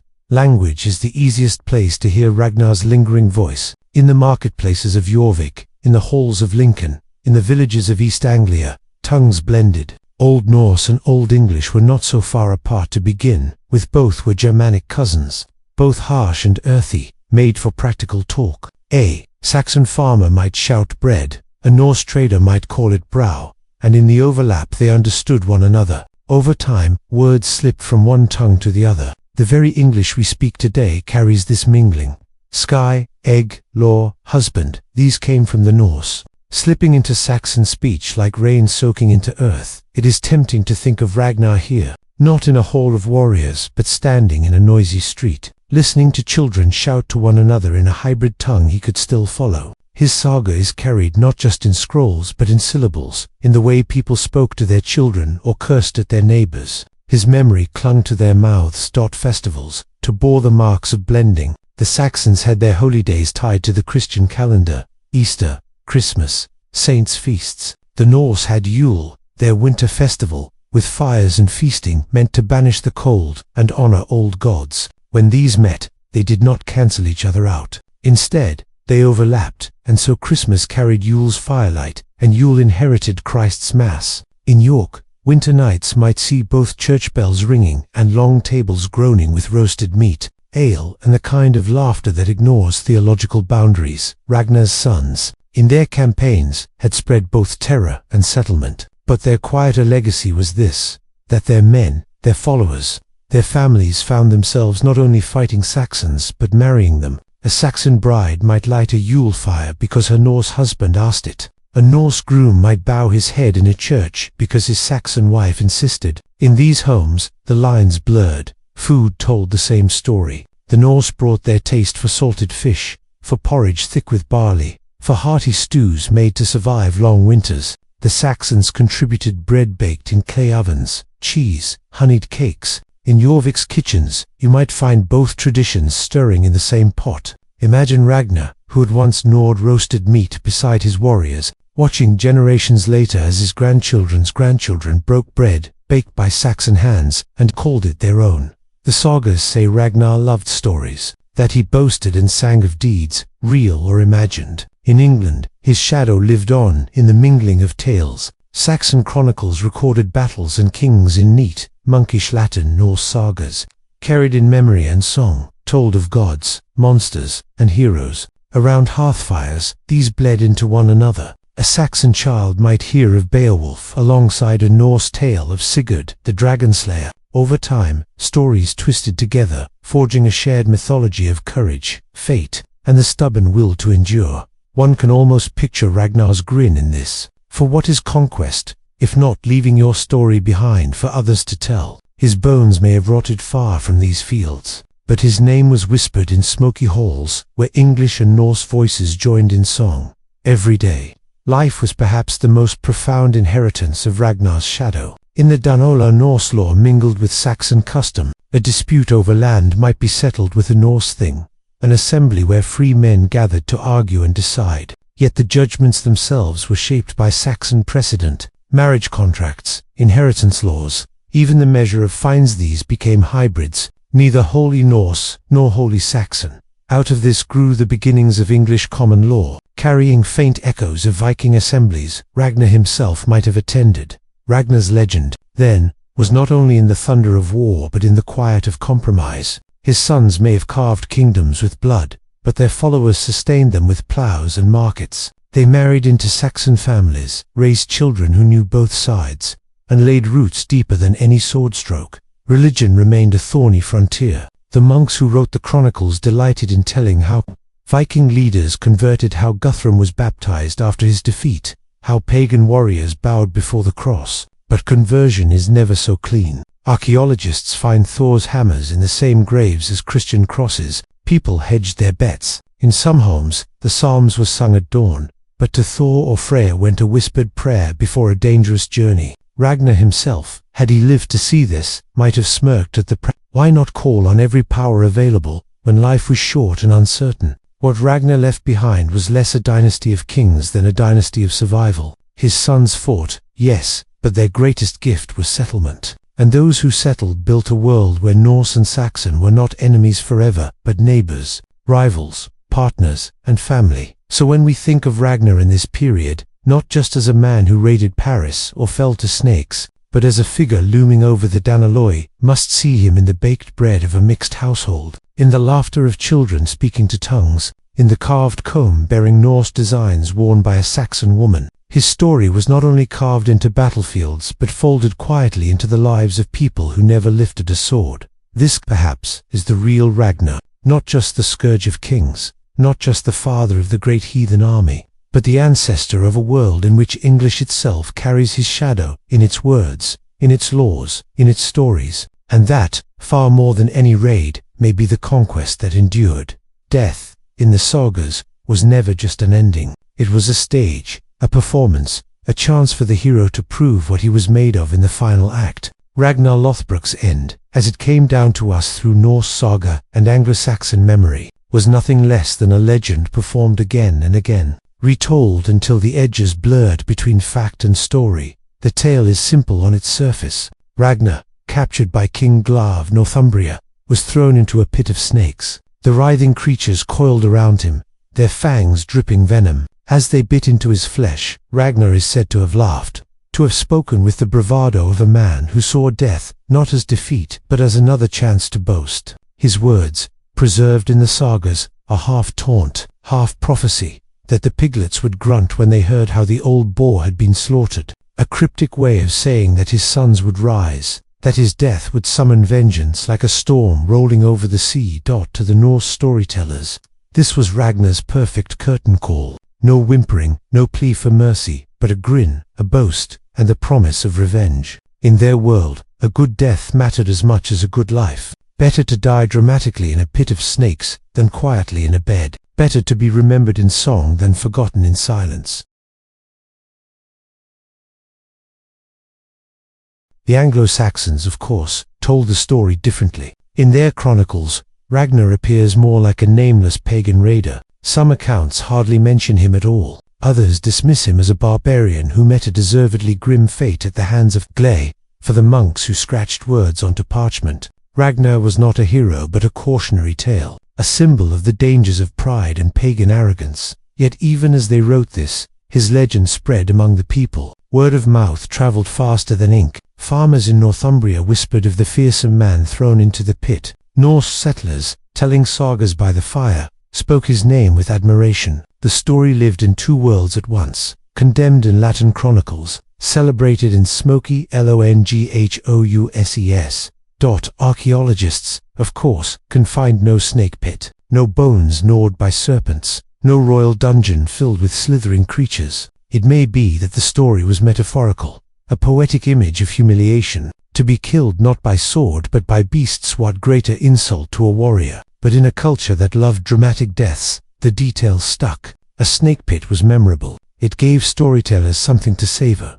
For his sons, whether the details were true or not, hardly mattered. The image of their father's death became a rallying cry. When Ivar, Halfdan, and Ob launched their great invasion of England, they did so under the shadow of the pit. Every monastery that burned, every battlefield that ran red, was justified in their minds as vengeance for Ragnar. His laughter among the snakes echoed behind their sails, and so Ragnar's death lived on, reshaped to suit the needs of those who told it. In Norse sagas, it was a heroic martyrdom. In Saxon chronicles, a deserved punishment. In the mouths of his sons, it was a spark for conquest. Legends are never still. They shift with the teller, and Ragnar's end was no different. That is tempting, as you lie back and drift with the story, to wonder what Ragnar himself thought in those last moments. Did he truly laugh, or did the saga poets add that detail later, gilding the scene to fit their ideals? Did he speak of his sons, or was that prophecy woven in afterward, once his sons had indeed avenged him? We cannot know, but we can see why the story endured. It gave the Norse a hero's death, it gave the Saxons a moral lesson, and it gave the sons of Ragnar a banner to carry into war. In the long run, the snake pit mattered less than the memory of it. Ragnar's death, whether true or embroidered, became a thread binding to cultures. Anglo-Saxons remembered it with grim satisfaction, Norse with fierce pride. Both kept it alive, and in that shared remembering, Ragnar grew larger than life, a figure who haunted chronicles and sagas alike. The snake pit itself took on symbolic weight. Two Norse ears, snakes called to mind Jarmungandr, the great world serpent destined to rise at Ragnar. To die among snakes was to meet fate itself. Two Saxon Christians, snakes carried echoes of Eden, of sin and punishment. The imagery worked on both sides, for different reasons. This is perhaps why the tale stuck so firmly. It resonated across cultural lines, each side hearing in it what they wished. As centuries passed, the story only grew. Medieval chroniclers writing long after the events embroidered the tale further, adding speeches, dramatizing Ragnar's bravery. Icelandic saga writers, who loved nothing better than a good death scene, put poems in his mouth, verses of defiance, spoken as venom filled his veins. The snake pit became a theatre, Ragnar its star, and so when we think of Ragnar, we cannot escape this pit. It coils around his legend as tightly as the serpents themselves were said to coil around his body. He is remembered not only for raids, not only for sons, but for this moment of defiance, whether real or imagined. Perhaps that is the true point. Ragnar's death, in whichever form it came, was not just his own. It belonged to those who remembered him, his sons, who carried it into battle, his enemies, who used it to mark divine justice, the saga tellers, who wove it into poetry, and us, centuries later, still whispering of the man who laughed among snakes, when Ragnar's body, whether torn by fangs, or finished by some quieter, more ordinary death, was gone. His story did not end. It breathed anew in the vengeance of his sons. The sagas make it sound inevitable, as though Ragnar's laugh in the pit had summoned them across the sea before his breath even faded. The piglets would grunt, he had said, when the old boar was slaughtered, and grunt they did, with the rumble of oars pulling through cold salt water, with the clash of shields upon ships, with the stamping of boots on English soil. This is the chapter of the great heathen army, most often told as a revenge play. The sons of Ragnar descending upon England, not merely for plunder or conquest, but for blood price. In Norse tradition, blood demanded blood. A kinsman's death, especially one so humiliating, could not go unanswered. To let Ragnar's end go unavenged would have been a stain upon his line. And so, whether the details are embroidered or true, the story hardened into this shape. The sons of Ragnar came to England because Gley had cast their father to snakes. The scale of the army was immense by the standards of the day. The Anglo-Saxon Chronicle, written with a monk's dry brevity, simply notes the arrival of a missile here. A great army, in 865, but beneath those two words lies the weight of hundreds of ships, perhaps thousands of warriors. It was not the fleeting raid of a few longships dashing in and out. This was deliberate, coordinated, heavy with intent. The kind of host that meant not a raid, but a season.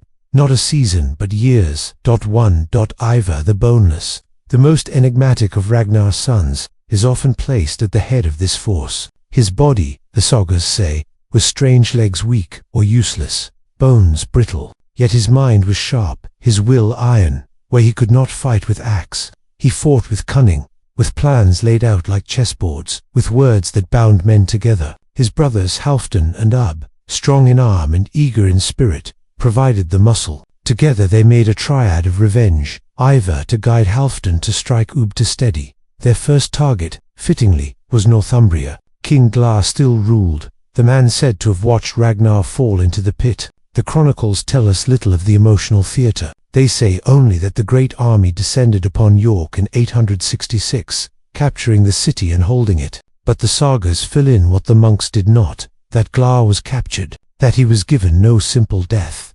Here enters the most lurid element of Ragnar's vengeance, the so-called blood eagle. According to later saga tradition, Glar's ribs were split open, his lungs pulled out and draped like wings, a brutal, poetic punishment for the man who had condemned Ragnar to the snakes. Some historians doubt whether the blood eagle was ever truly performed, seeing it as saga exaggeration. But in story, it mattered little whether it was real. What mattered was the image, Glar, gasping, carved open. His end as grotesque as Ragnar's had been. To the Norse, this was balance restored. To the Saxons, it was horror. Yet both sides agreed on the point. Ragnar's death had called down vengeance. The prophecy of the piglet's grunting had come to pass, but the army did not stop with Glar. Revenge was only the spark. Conquest was the fire. Once York was theirs, they ranged south, pressing into Mercia, into East Anglia, into Wessex. Monasteries burned, kings fell, villagers bent the knee or were crushed. Ragnar's death may have been the banner, but the spoils of land and power were the true prize. His sons did not simply avenge him, they built upon him, turning his legend into their foundation stone. In East Anglia, King Edmund faced them. The chronicles tell us he was martyred, refusing to renounce his faith, tied to a tree and shot with arrows before being beheaded. The Norse version is sparser, but the result the same. Another kingdom undone, another step in the long shadow of Ragnar's sons. All the while, the saga poets threaded Ragnar into the tale. Every victory was his echo, every fallen king was his justice. Even as the army spread, its story was narrowed to one point. Ragnar's laughter in the pit, answered now by the cries of conquered kings. The sagas wanted us to see, not politics, not economics, not the slow tide of settlement, but a family drama, a father slain, sons avenging. It was storytelling of the simplest and most powerful kind.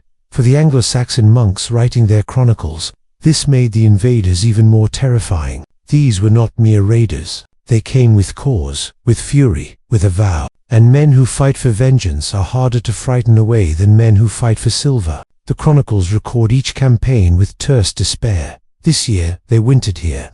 This year they defeated that king. This year they spread further still. Behind the flat words, one can almost hear the weariness of the scribe, scratching down defeat after defeat, wondering if there would ever be an end.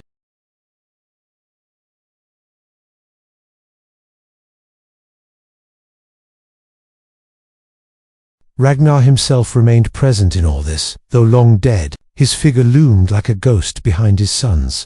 Every monastery that fell seemed to echo with his laughter. Every battle won was claimed as his revenge. In time, the details of his life and death blurred further, but his symbolic role grew sharper. He was the father whose death reshaped a land. And yet, for all their ferocity, the vengeance of Ragnar's sons was not endless. The great army fractured, some brothers moving on to other ventures, some settling, some dying in foreign lands. The initial blaze of wrath cooled into something slower, steadier settlement, farming, rulership, but always, at the root of it, the sagas reminded listeners of the spark. It had begun with Ragnar, with the pit, with the laughter that had promised vengeance. So Ragnar's death was more than a moment. It was the seed of years of war, years that changed the map of England. Without it, perhaps the great army would never have come, or come differently. With it, they came as avengers, and their vengeance reshaped kingdoms. And as bedtime history goes, it leaves us with a curious thought. Ragnar, who boasted of deeds real and imagined, may have found his greatest boast, not in life but in death. For his dying prophecy, true or forged, later did what few men's words can do. It summoned an army, it carved kingdoms, it kept his name alive. Long after his bones were gone, Ragnar still spoke. Through the sails of his sons' ships, through the smoke of their burning, through the stories that linger even now, the story of vengeance, for all its fire and blood, could not burn forever. Armies, no matter how vast, must eventually pause. Men must eat, ships must be repaired, families must be raised. Even vengeance, once satisfied, cools into something quieter. And so the great heathen army, summoned in the name of Ragnar's death, began to change its shape. What had begun as a storm of wrath gradually became the slow, steady work of settlement. When the sons of Ragnar first landed, their banners bore fury. Every campaign was cast as repayment for the snake pit. Every battle was draped in Ragnar's prophecy. But as the years passed, the army stopped moving like a single beast. It fractured, splintered, spread out across England like water seeping into dry earth. Halfdan took men north, establishing himself in Northumbria. Guthrum, whether truly a son of Ragnar or only a follower, pressed south into Wessex. Others drifted toward Mercia or East Anglia. It was here, in this scattering, that vengeance became conquest, and conquest became settlement. Men who had come for Ragnar's blood price stayed for land. They saw fertile fields, rich rivers, bustling towns. Why plunder once, when you could rule and collect tribute year after year? Why carry silver away in chests when you could own the land that produced it? In this way, Ragnar's death did not only call forth wrath, it paved the way for permanence. His sons and their followers built kingdoms in his shadow. In Northumbria, York became their stronghold, already pulsing with Norse life. In East Anglia, Guthrum would one day rule not just as a pagan warlord but as a baptized king, reshaping his identity to fit his new domain. In Mercia, settlements took root, fields were ploughed, villages filled with the mingling of Norse and Saxon families. To the Norse mind, this was not contradiction. Vengeance demanded action. But once vengeance was taken, wisdom demanded stability. A man might raise his sword for his father's honor, but he raised his plough for his children's future. Ragnar's story gave them their opening. Survival demanded they stay. The chronicles of the time, terse and sorrowful, record this transformation without always naming it. They speak of armies wintering in this town or that, but wintering meant more than waiting for spring. It meant building huts, repairing ships, planting crops. Each winter stretched longer, until wintering blurred into staying. Villagers that had trembled at the arrival of dragon-proud ships now found themselves neighbors to the very men who had once raided them. And through it all, Ragnar's name lingered. It was invoked not only on the battlefield but in halls where treaties were sworn. A Norse leader might justify his claim to land as part of Ragnar's legacy. A skald might sing in York of how Ragnar's sons had avenged him and then taken root, their father's laughter echoing through every coin minted in their new domains. Even when peace was negotiated, such as the eventual treaty between Guthrum and Alfred, the great Ragnar's shadow was still present. Without Ragnar's death, Guthrum might never have come. Without Ragnar's prophecy, the great army might never have gathered. Every compromise, every treaty, was traced back to that pit of snakes, for the common people. Though Ragnar's vengeance softened into everyday reality, in the Danela, a Saxon farmer might work land now claimed by a Norse lord. A Norse settler might marry a Saxon wife, their children learning to speak both tongues in the same household. Over time, Ragnar became not just a hero of wrath, but a distant ancestor of peace. His death had been violent, his sons had been merciless, but their settlement left behind something lasting. Think of it this way: Ragnar laughed at snakes, but the echo of his laughter became children laughing in mixed households a generation later. His prophecy had promised vengeance, but vengeance gave way to life lived side by side. He had been remembered as a scourge, yet his legacy became part of the fabric of England itself, even in the way people thought about law. Ragnar's influence stretched. The Norse assemblies, the things, blended with Saxon customs. Disputes over land and inheritance, once settled by sword, now moved into the realm of courts and councils. Ragnar's sons had avenged him with blood, but they secured his legacy through governance. That is perhaps the quieter conquest, less sung of in sagas, less feared in chronicles, but far more enduring.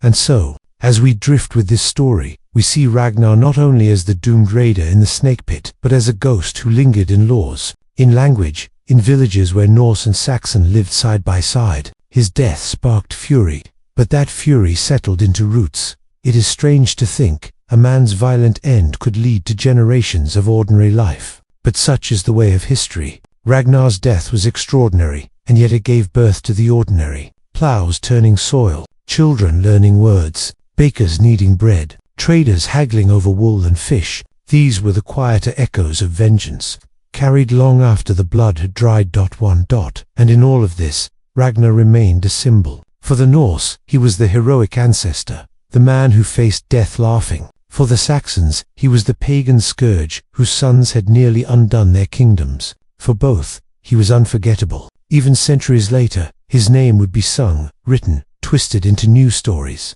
Ragnar the Raider, Ragnar the Father, Ragnar the Ghost who haunted England long after his bones were gone. Centuries passed, and the fields where the sons of Ragnar had fought became quiet again. Crops grew where armies once camped. Villages rebuilt what had been burned. Kingdoms that had shuddered under the weight of Norse invasion found their balance. And yet, through all of this, the name of Ragnar Lothbrok did not fade. Instead, it transformed. The chroniclers of medieval Europe, particularly in England, could not resist writing about him. To them, Ragnar was a scourge, a terror from the north, proof of divine punishment for sins. In their ink, he appeared as almost supernatural an invader, so fearsome that his very memory explained disaster. He was the man whose sons had humbled kings, whose laughter in death had echoed as far as Christendom's edges. His historical reality blurred into moral lesson. To a monk scratching at parchment, Ragnar was not just a man. He was God's scourge, a living reminder of the chaos that came when faith faltered.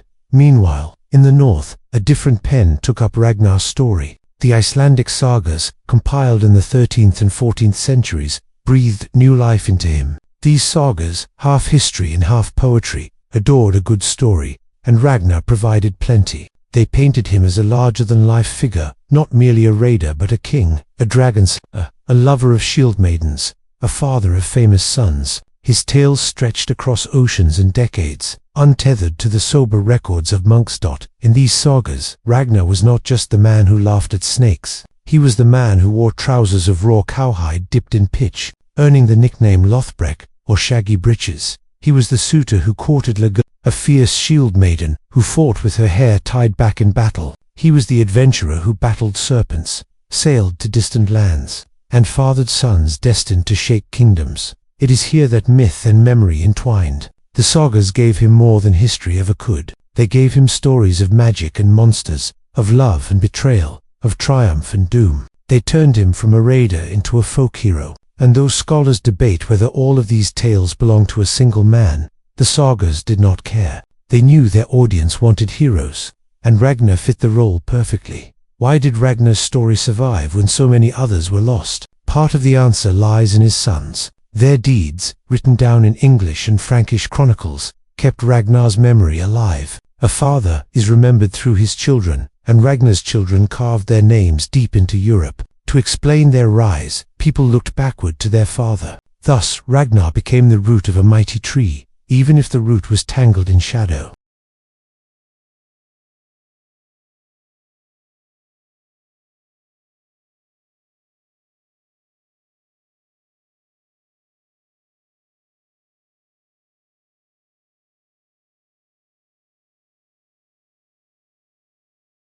Another part of the answer lies in the nature of storytelling itself. The North cherished oral tradition. Skalds sang in smoky halls, weaving tales that mixed truth with embellishment. A battle might become a saga. A raid might become a legend. Over time, Ragnar's story was passed from mouth to mouth, shaped by each teller's needs. Was he a warning against pride, a symbol of defiance, a romantic hero? He could be all of these at once. By the time the sagas were written down in Iceland, Ragnar had become almost too big for one life. He was not only the raider of England, but also a wanderer of distant seas. He was not only the snake pit victim, but also a dragon slayer. He was not only a husband to Lagartha, but also to Oslog, daughter of a Valkyrie. The contradictions did not matter. What mattered was the shape of the story, the rhythm of his rise and fall, the echo of his laughter at death. In England, his story took on a different flavor. Here, he was remembered with fear, a pagan whose memory still haunted the land. And yet even here, his story could not be erased. The very name of the Danelaw whispered of him. York's streets, once ruled by his sons, carried echoes of his shadow. In sermons and chronicles, he lingered as a reminder of the chaos of the past. And so we see Ragnar in two mirrors. In the north, a hero of sagas. In the south, a scourge of God. Between them, the truth lies blurred, perhaps unreachable. But maybe that is fitting. Ragnar himself lived between truth and legend. His life was half history, half myth, even when he lived. Why should death change that? The sagas even reach beyond Ragnar himself to explain the fates of his children. Ivar the Boneless, feared as crippled and cunning. Bjorn Ironside, the adventurer, said to have raided as far as the Mediterranean. Sigurd, Snake and Eye, whose very body bore the mark of his father's death. These tales gave Ragnar story branches, each one stretching into new lands and new myths. And all the while, the image of Ragnar in the snake pit persisted. It is perhaps the perfect story. A brave man, betrayed, thrown to death, yet laughing in defiance. Every culture loves a hero who faces the end with courage. Ragnar's death was not just a moment of brutality, it was a moment of theater, almost too fitting for the sagas to resist. Even today, centuries later, his story still lingers. Modern writers, historians, even television shows continue to reinvent him. They pluck details from chronicles and sagas, reshaping him yet again. To some, he is the fierce raider who shook kingdoms. To others, he is the loving father whose legacy reshaped Europe. To still others, he is the romantic adventurer, larger than life, too wild to be tamed. And maybe that is the truest version of Ragnar. Not a man at all, but a story. A story told in smoky halls, in monastery chronicles, in sagas and histories and screens. A story that begins with shaggy breeches and ends with snakes, but never really ends at all. For if history teaches us anything, it is that stories outlive the men who lived them. Ragnar laughed at snakes, but we are still listening to his laughter. Perhaps we always will. ChatGPT said. By the time the sagas of Iceland were set to parchment, the world that Ragnar Lothbrok had once raided no longer existed. The Viking age had ebbed, leaving behind kingdoms that now carried Christian banners, stone cathedrals, and royal lineages, eager to trace themselves back to noble roots. Yet even in this new age, Ragnar was not forgotten. Far from it. He became useful, reshaped, and repurposed to serve new masters. In Scandinavia, kings and nobles reached backward into the mist of time, searching for ancestors who could lend their reigns legitimacy. Genealogies stretched like branches, often more symbolic than factual, and Ragnar's name appeared among them. To claim descent from Ragnar was to claim a share in his legend, courage, cunning, ferocity, and the divine right to rule. If Ragnar's sons had once ruled wide stretches of England and beyond, then surely their descendants were fit to hold thrones in Denmark, Sweden, and Norway. This was not unusual. Medieval Europe thrived on such mythic ancestry, just as the Franks traced their origins to Trojan refugees, and the English to Brutus of Troy. So too did Scandinavian rulers link themselves to Ragnar. A man who may have been a raider became, in the hands of later kings, a founding father. His snake pit death, his shaggy breeches, his laughter all were polished into emblems of noble heritage. The sagas themselves also served political needs. Written down in Iceland, a land of farmers and chieftains but no kings, they reflected both pride and nostalgia. In Ragnar, the Icelanders saw the raw courage of their ancestors, a defiance against foreign power, and a story that bound them to the larger Norse world. Reciting Ragnar's saga was not only entertainment, it was identity, a declaration that we too belong to this grand history. Meanwhile, in Christian Europe, Ragnar's story was used differently. Clerics and chroniclers shaped him into a warning.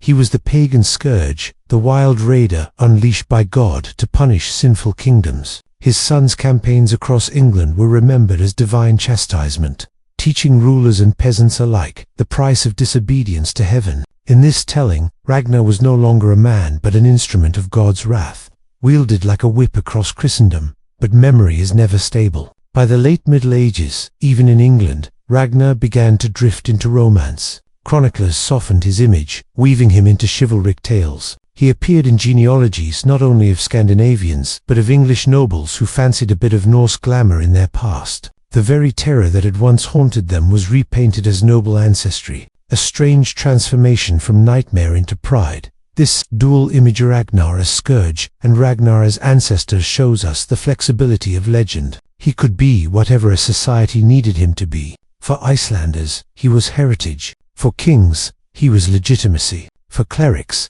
he was warning. For poets, he was drama. And always, for ordinary people, he was entertainment, a story to pass the long winter nights, to spark awe and laughter and maybe a shiver of fear. Don't think, too, of how Ragnar's snake pit death endured. Politically, it became a perfect parable. To Christian chroniclers, it was the downfall of a pagan king, pride destroyed by divine justice. To Norse saga writers, it was the noble death of a fearless hero, laughing at his enemies. To rulers, it was an example of endurance in the face of doom. And to skalds, it was simply unforgettable poetry, a scene too powerful to ever let slip away. Even centuries after Ragnar's time, kings of Denmark and Sweden invoked his name. They claimed that their right to rule stemmed not just from blood but from the echo of Ragnar's defiance. Some chroniclers even stitched Ragnar into broader European history, linking him with legendary figures far beyond the north. In this way, Ragnar became a bridge between myth and politics, a story that served both throne and hearth.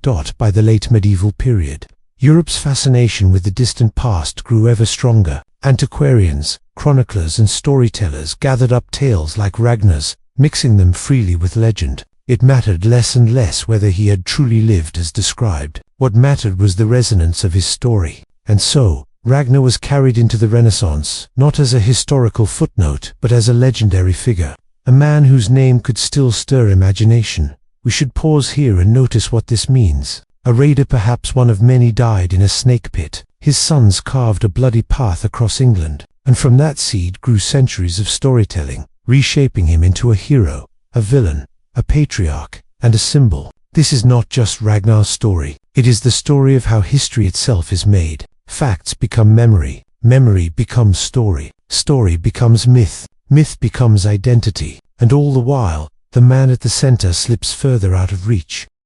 Ragnar may never have worn cowhide breeches soaked in tar. He may never have courted Lagertha. His death may not have been so theatrical. And yet, in a way, it does not matter. What matters is that people believed these things, told them, and used them. Ragnar's truth lies not only in archaeology or chronicles but in the way he lived on in imagination. And so, by the close of the medieval period, Ragnar Lothbrok had achieved what few men ever do. He had become timeless, a name that rulers could claim, a warning that preachers could wield, a hero that storytellers could celebrate. He was not simply remembered, he was remade, century after century, to suit the needs of those who spoke his name.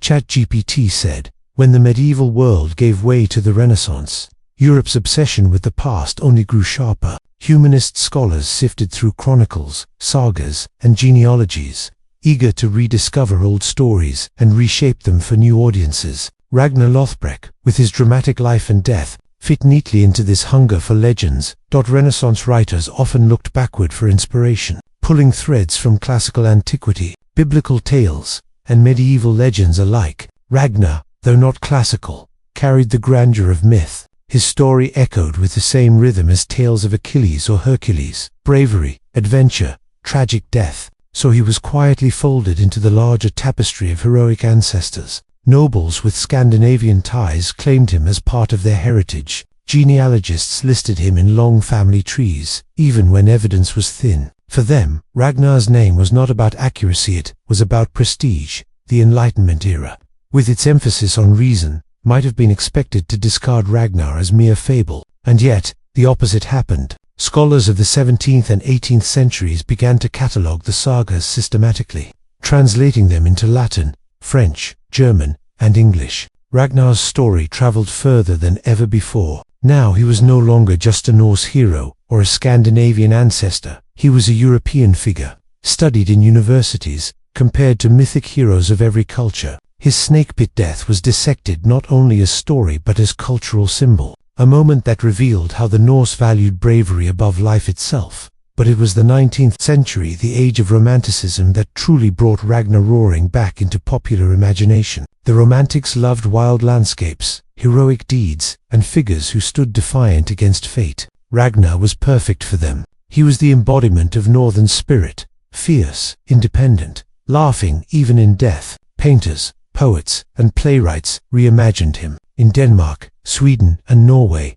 he became part of the nationalist revival, proof that their ancestors had been great long before modern nation-states were born. To sing of Ragnar was to sing of roots, of cultural pride, of identity reclaimed. In Germany and Britain, too, Ragnar found admirers. Romantic writers compared him to figures of their own folklore. His sagas were translated into richly ornamented volumes, decorated with illustrations of Vikings in horned helmets, a detail historically inaccurate, but irresistible to romantic imagination. The image of Ragnar in the snake pit became especially popular, a dramatic tableau for painters, a perfect emblem of noble suffering. His story was retold in plays, ballads, even operas. The romantic Ragnar was not the same Ragnar of the chronicles. He was polished into a symbol of freedom and defiance, an icon of northern strength. In some tellings, he became almost a martyr, not to God, but to the spirit of his people. He was the laughing hero, the eternal Viking, the ancestor of nations. As the 19th century rolled into the 20th, Ragnar did not fade.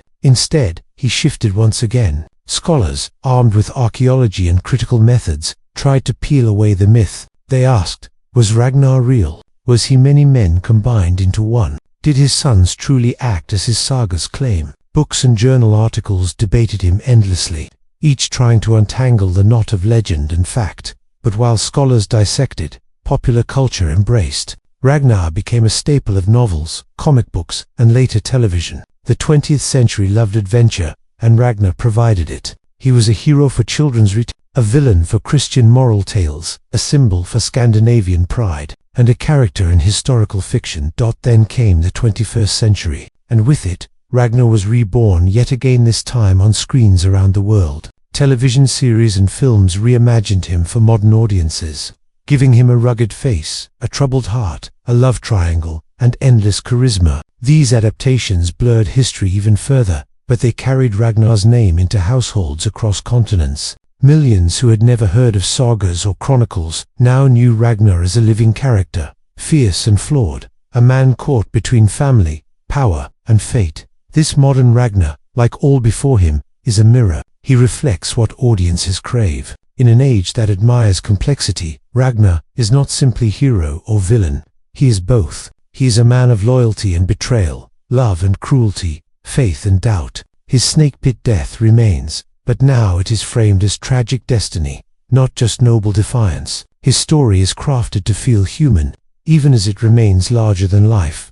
What ties all these reinventions together is the power of his core image. No matter how centuries shift, Ragnar is always the man who faces the impossible with courage. Whether a scourge of God, a romantic hero, or a television protagonist, he embodies the defiance of mortality itself. He laughs at snakes, and through him, audiences feel the thrill of laughing at fate. The fact that Ragnar may never have existed, as the sagas describe, only makes his endurance more remarkable. For over 1,000 years, his story has survived, not because it is factual, but because it is meaningful. It speaks to human desires, the wish for bravery, for legacy, for laughter in the face of doom. That is why his name still circulates, whispered in classrooms, painted on canvases, flickering on screens. From smoky Viking halls to digital streaming platforms, Ragnar Lothbrok has walked a long road. Few men have traveled so far after death, and yet here he is, alive in our imaginations, just as vivid as when skalds first sang of him. If Ragnar Lothbrok could somehow rise from the grave or slither out of the snake pit, brushing himself off with a laugh, he would likely be astonished at what he has become. Not merely a Viking chieftain, not merely a saga hero, but a global icon. His name today lives in places he could never have imagined, across continents he never raided, in languages he never spoke. In Scandinavia, Ragnar remains part of cultural memory. Viking festivals across Denmark, Sweden, Norway, and Iceland often feature reenactments of his story. Actors dressed in furs and leather stride onto makeshift stages, sometimes with plastic snakes wriggling in pits for dramatic flair. Children cheer, adults laugh, and Ragnar once again meets his fate though. This time the death is met with applause and perhaps a round of mead afterward. His sons to make appearances, their vengeance simplified into staged battles. For festival gods, Ragnar is not history but heritage, a chance to connect with a romanticized Viking past. Beyond Scandinavia, Ragnar's fame has spread far and wide. In North America, where many celebrate their Scandinavian roots, Ragnar appears in parades, museum exhibits, even in the names of sports teams and businesses. His name adorns pubs, gyms, even tattoo parlors. A man who once terrified medieval monks now decorates beer mugs and t-shirts. In this way, Ragnar has become more than legend. He has become brand. Popular culture has also ensured his immortality. Television series, novels, video games all have taken Ragnar as inspiration. He appears as protagonist or cameo, his story retold with varying levels of accuracy. Some portray him as brooding and tragic, others as cunning and ruthless, still others as noble and misunderstood. Yet no matter the version, he remains compelling. Modern audiences, perhaps weary of flawless heroes, appreciate Ragnar's contradictions. He is both family man and raider, both lover and betrayer, both visionary and doomed. Video games in particular have embraced him. In sprawling digital worlds, players can raid as Ragnar, fight alongside his sons, or stand in the halls of kings he once defied. These games often blur fact and fiction, but they keep Ragnar's story alive for a generation raised more on screens than on sagas. In pixels as in poetry, Ragnar still laughs.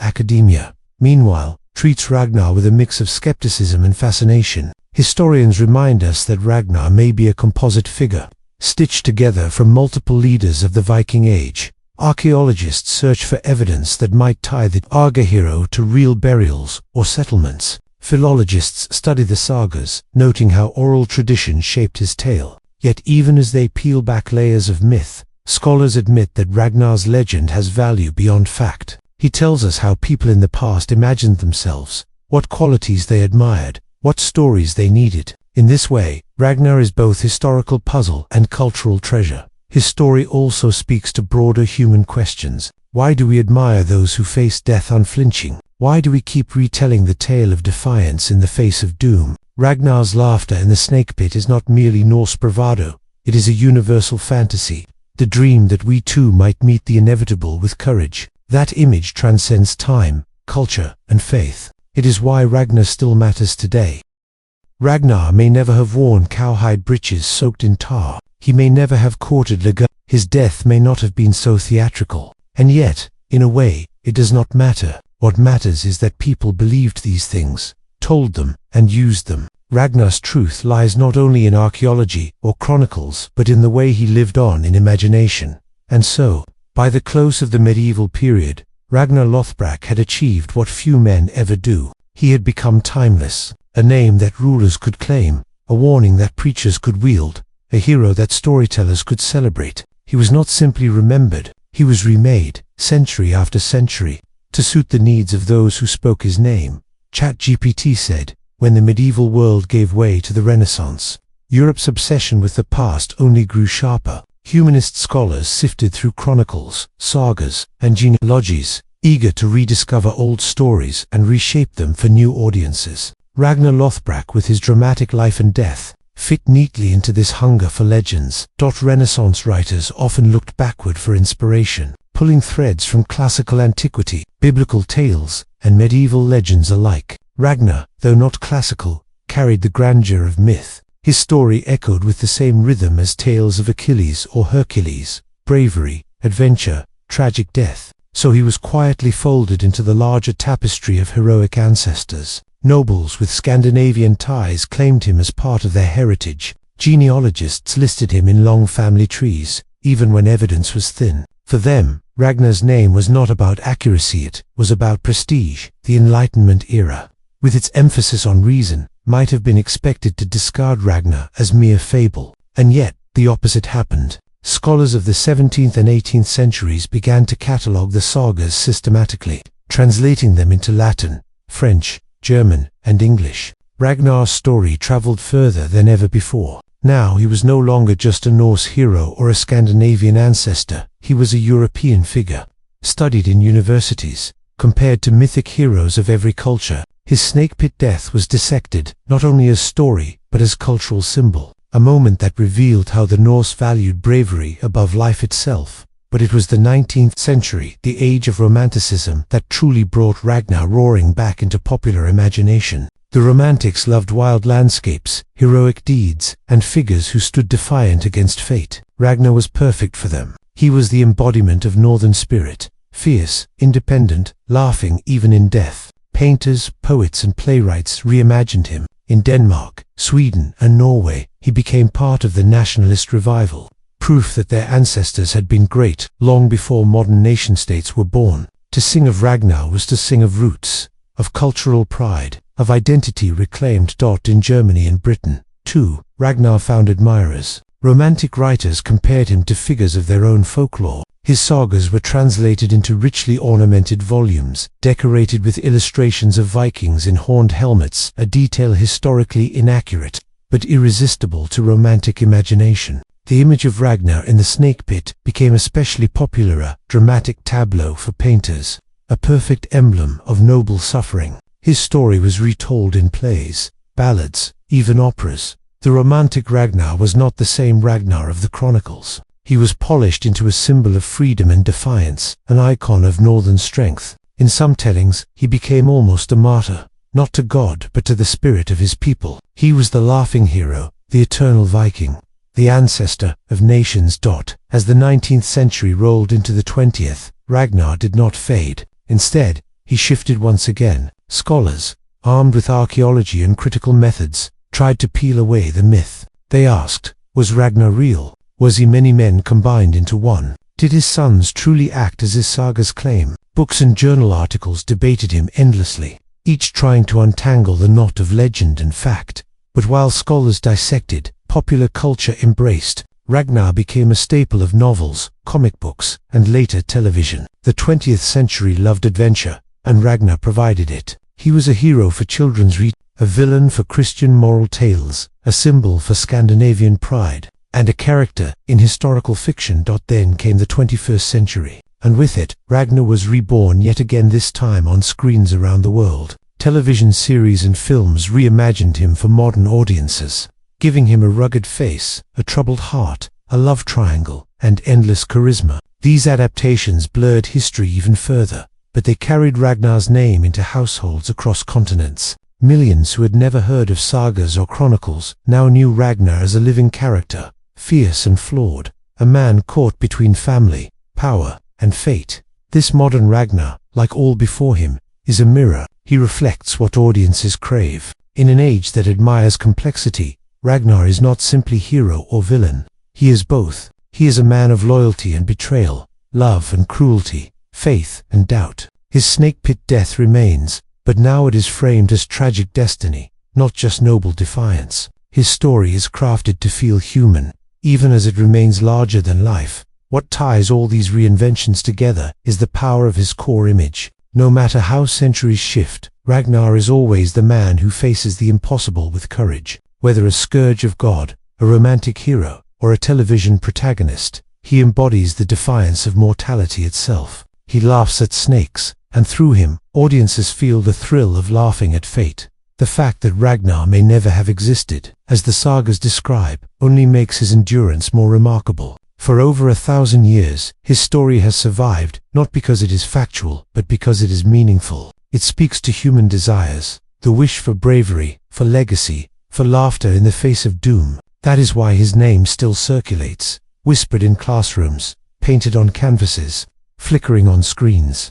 From smoky Viking halls to digital streaming platforms, Ragnar Lothbrok has walked a long road. Few men have traveled so far after death, and yet here he is, alive in our imaginations, just as vivid as when skalds first sang of him. If Ragnar Lothbrok could somehow rise from the grave or slither out of the snake pit, brushing himself off with a laugh, he would likely be astonished at what he has become. Not merely a Viking chieftain, not merely a saga hero, but a global icon. His name today lives in places he could never have imagined, across continents he never raided, in languages he never spoke. In Scandinavia, Ragnar remains part of cultural memory. Viking festivals across Denmark, Sweden, Norway, and Iceland often feature reenactments of his story. Actors dressed in furs and leather stride onto makeshift stages, sometimes with plastic snakes wriggling in pits for dramatic flair. Children cheer, adults laugh, and Ragnar once again meets his fate, though this time the death is met with applause and perhaps a round of mead afterward.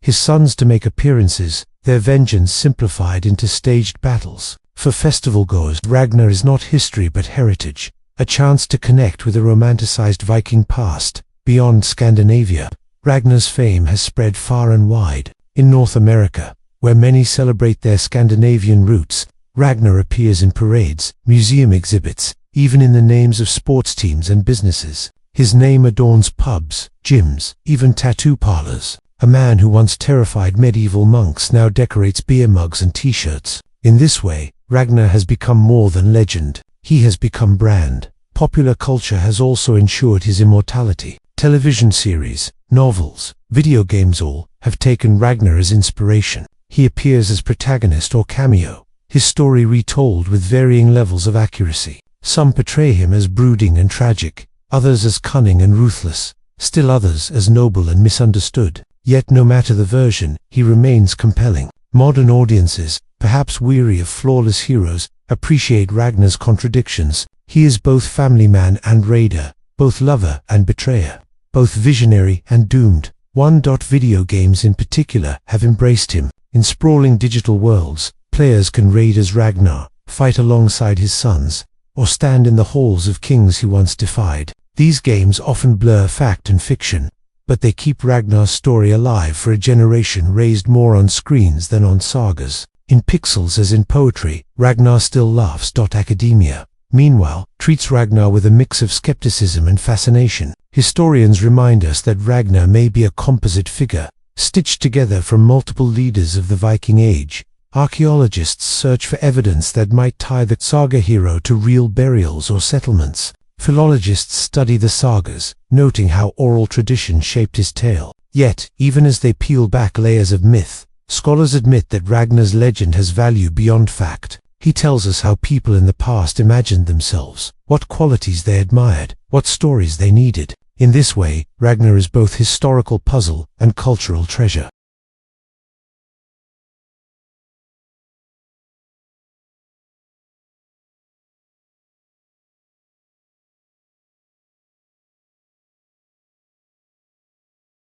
Even outside of history and entertainment, Ragnar's name is invoked as symbol. In motivational speeches, in blog posts, in YouTube videos, he appears as the archetype of resilience. Laugh in the snake pit, someone might say, urging courage in hardship. The metaphor is simple yet powerful. Life is full of snakes, but like Ragnar, one can laugh at them. In this way, he is not only remembered, but used woven into the language of everyday inspiration.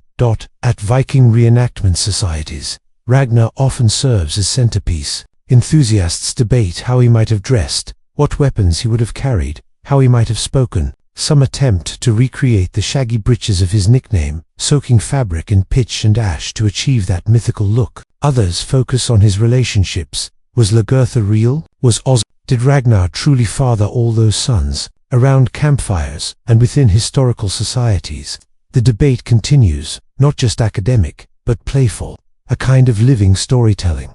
Perhaps most fascinating is how Ragnar's story has been globalized. In Japan, manga and anime have borrowed his image. In Brazil, heavy metal bands sing of him. In Russia, reenactors stage his death in local festivals. Ragnar has become a citizen of the world. His saga adapted into countless cultural contexts. Each reinvention says less about the real man, if such a man ever existed, and more about the storytellers who keep using him. And yet, Through all the transformations, the core remains. Ragnar is always the man who dared, the man who sought adventure, who laughed at death, who fathered sons destined for greatness. He may be dressed differently, explained differently, loved or feared differently, but the skeleton of his story endures. It is a skeleton clothed in snake scales, wrapped in sagas, reborn again and again in every age. Imagine Ragnar looking out across this modern landscape. He might be amused to see his name on coffee mugs, puzzled to find himself on television,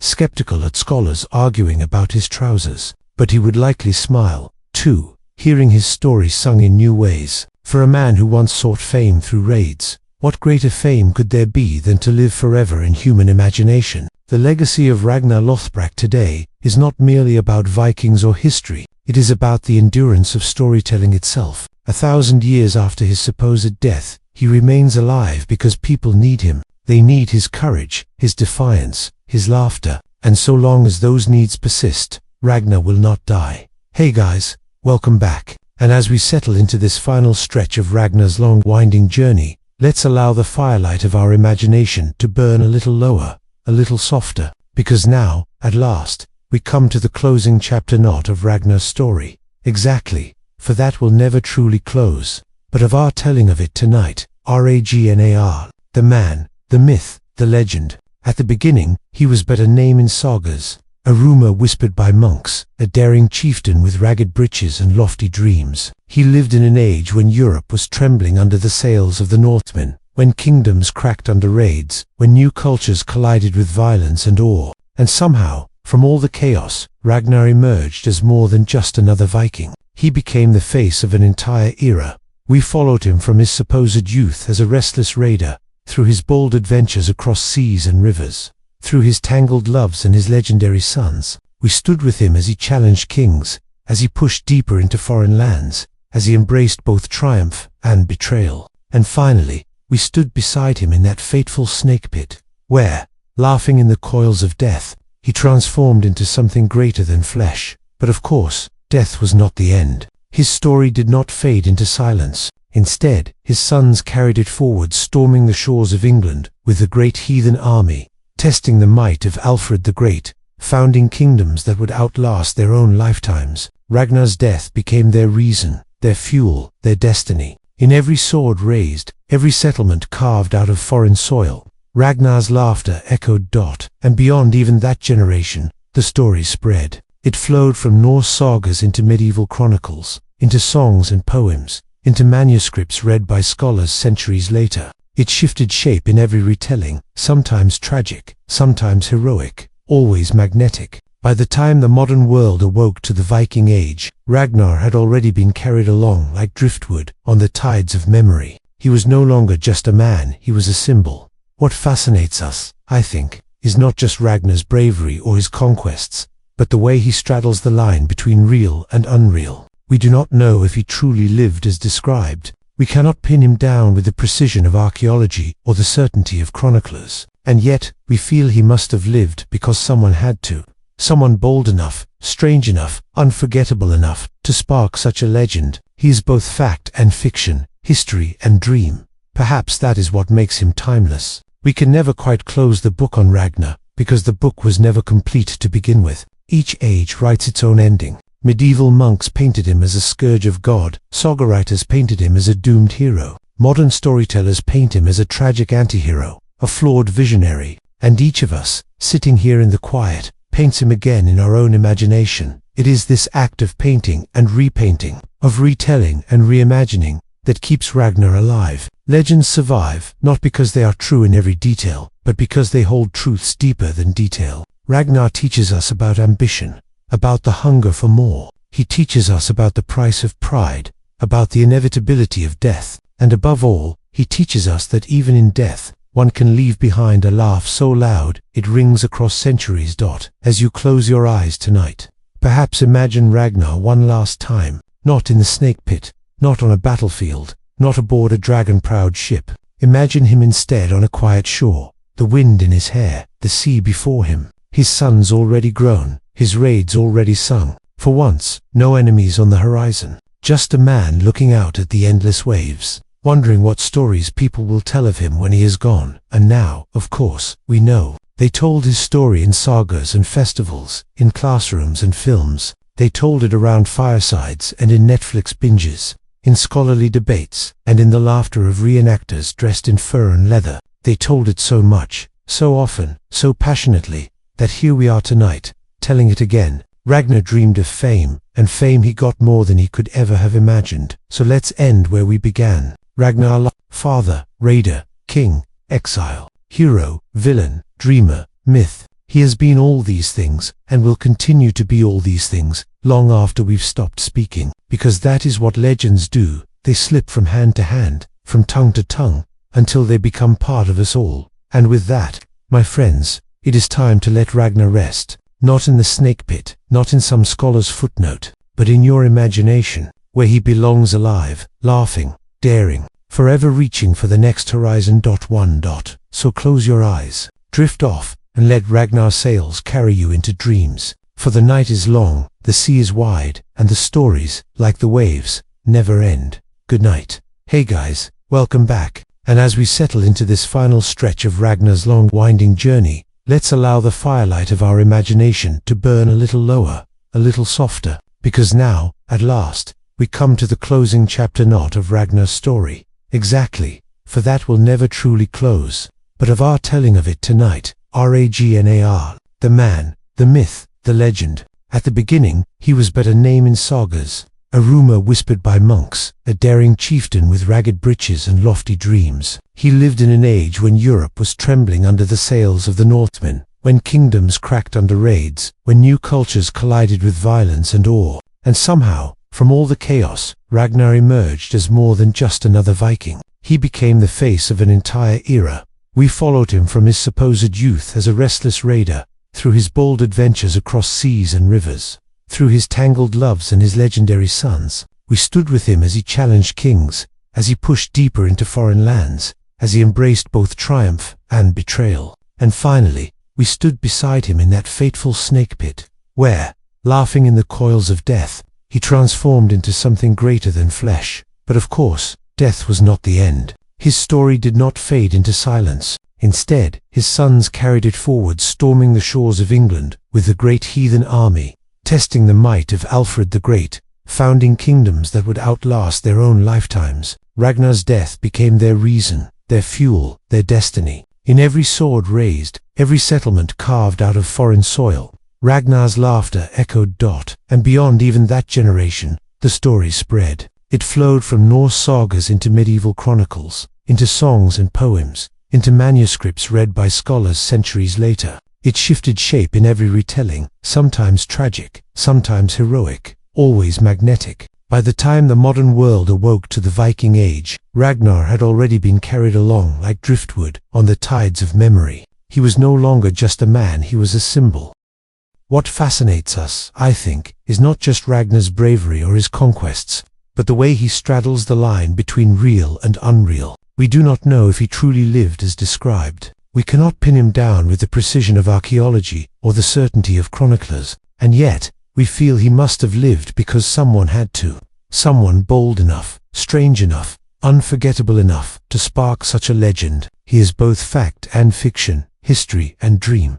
Perhaps that is what makes him timeless. We can never quite close the book on Ragnar, because the book was never complete to begin with. Each age writes its own ending. Medieval monks painted him as a scourge of God. Saga writers painted him as a doomed hero. Modern storytellers paint him as a tragic anti-hero, a flawed visionary. And each of us, sitting here in the quiet, paints him again in our own imagination. It is this act of painting and repainting, of retelling and reimagining, that keeps Ragnar alive. Legends survive not because they are true in every detail, but because they hold truths deeper than detail. Ragnar teaches us about ambition, about the hunger for more. He teaches us about the price of pride, about the inevitability of death. And above all, he teaches us that even in death, one can leave behind a laugh so loud it rings across centuries.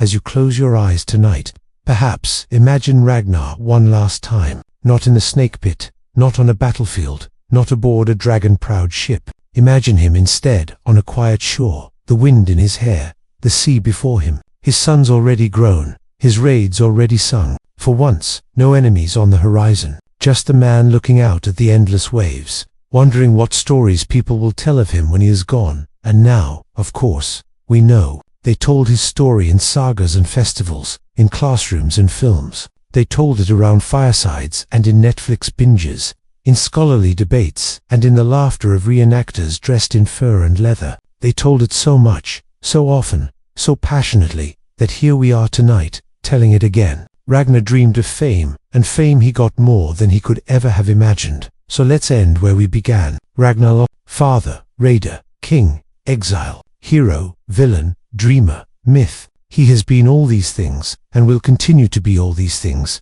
long after we've stopped speaking. Because that is what legends do. They slip from hand to hand, from tongue to tongue, until they become part of us all. And with that, my friends, it is time to let Ragnar rest, not in the snake pit, not in some scholar's footnote, but in your imagination, where he belongs, alive, laughing, daring, forever reaching for the next horizon. So close your eyes, drift off, and let Ragnar's sails carry you into dreams. For the night is long, the sea is wide, and the stories, like the waves, never end. Good night.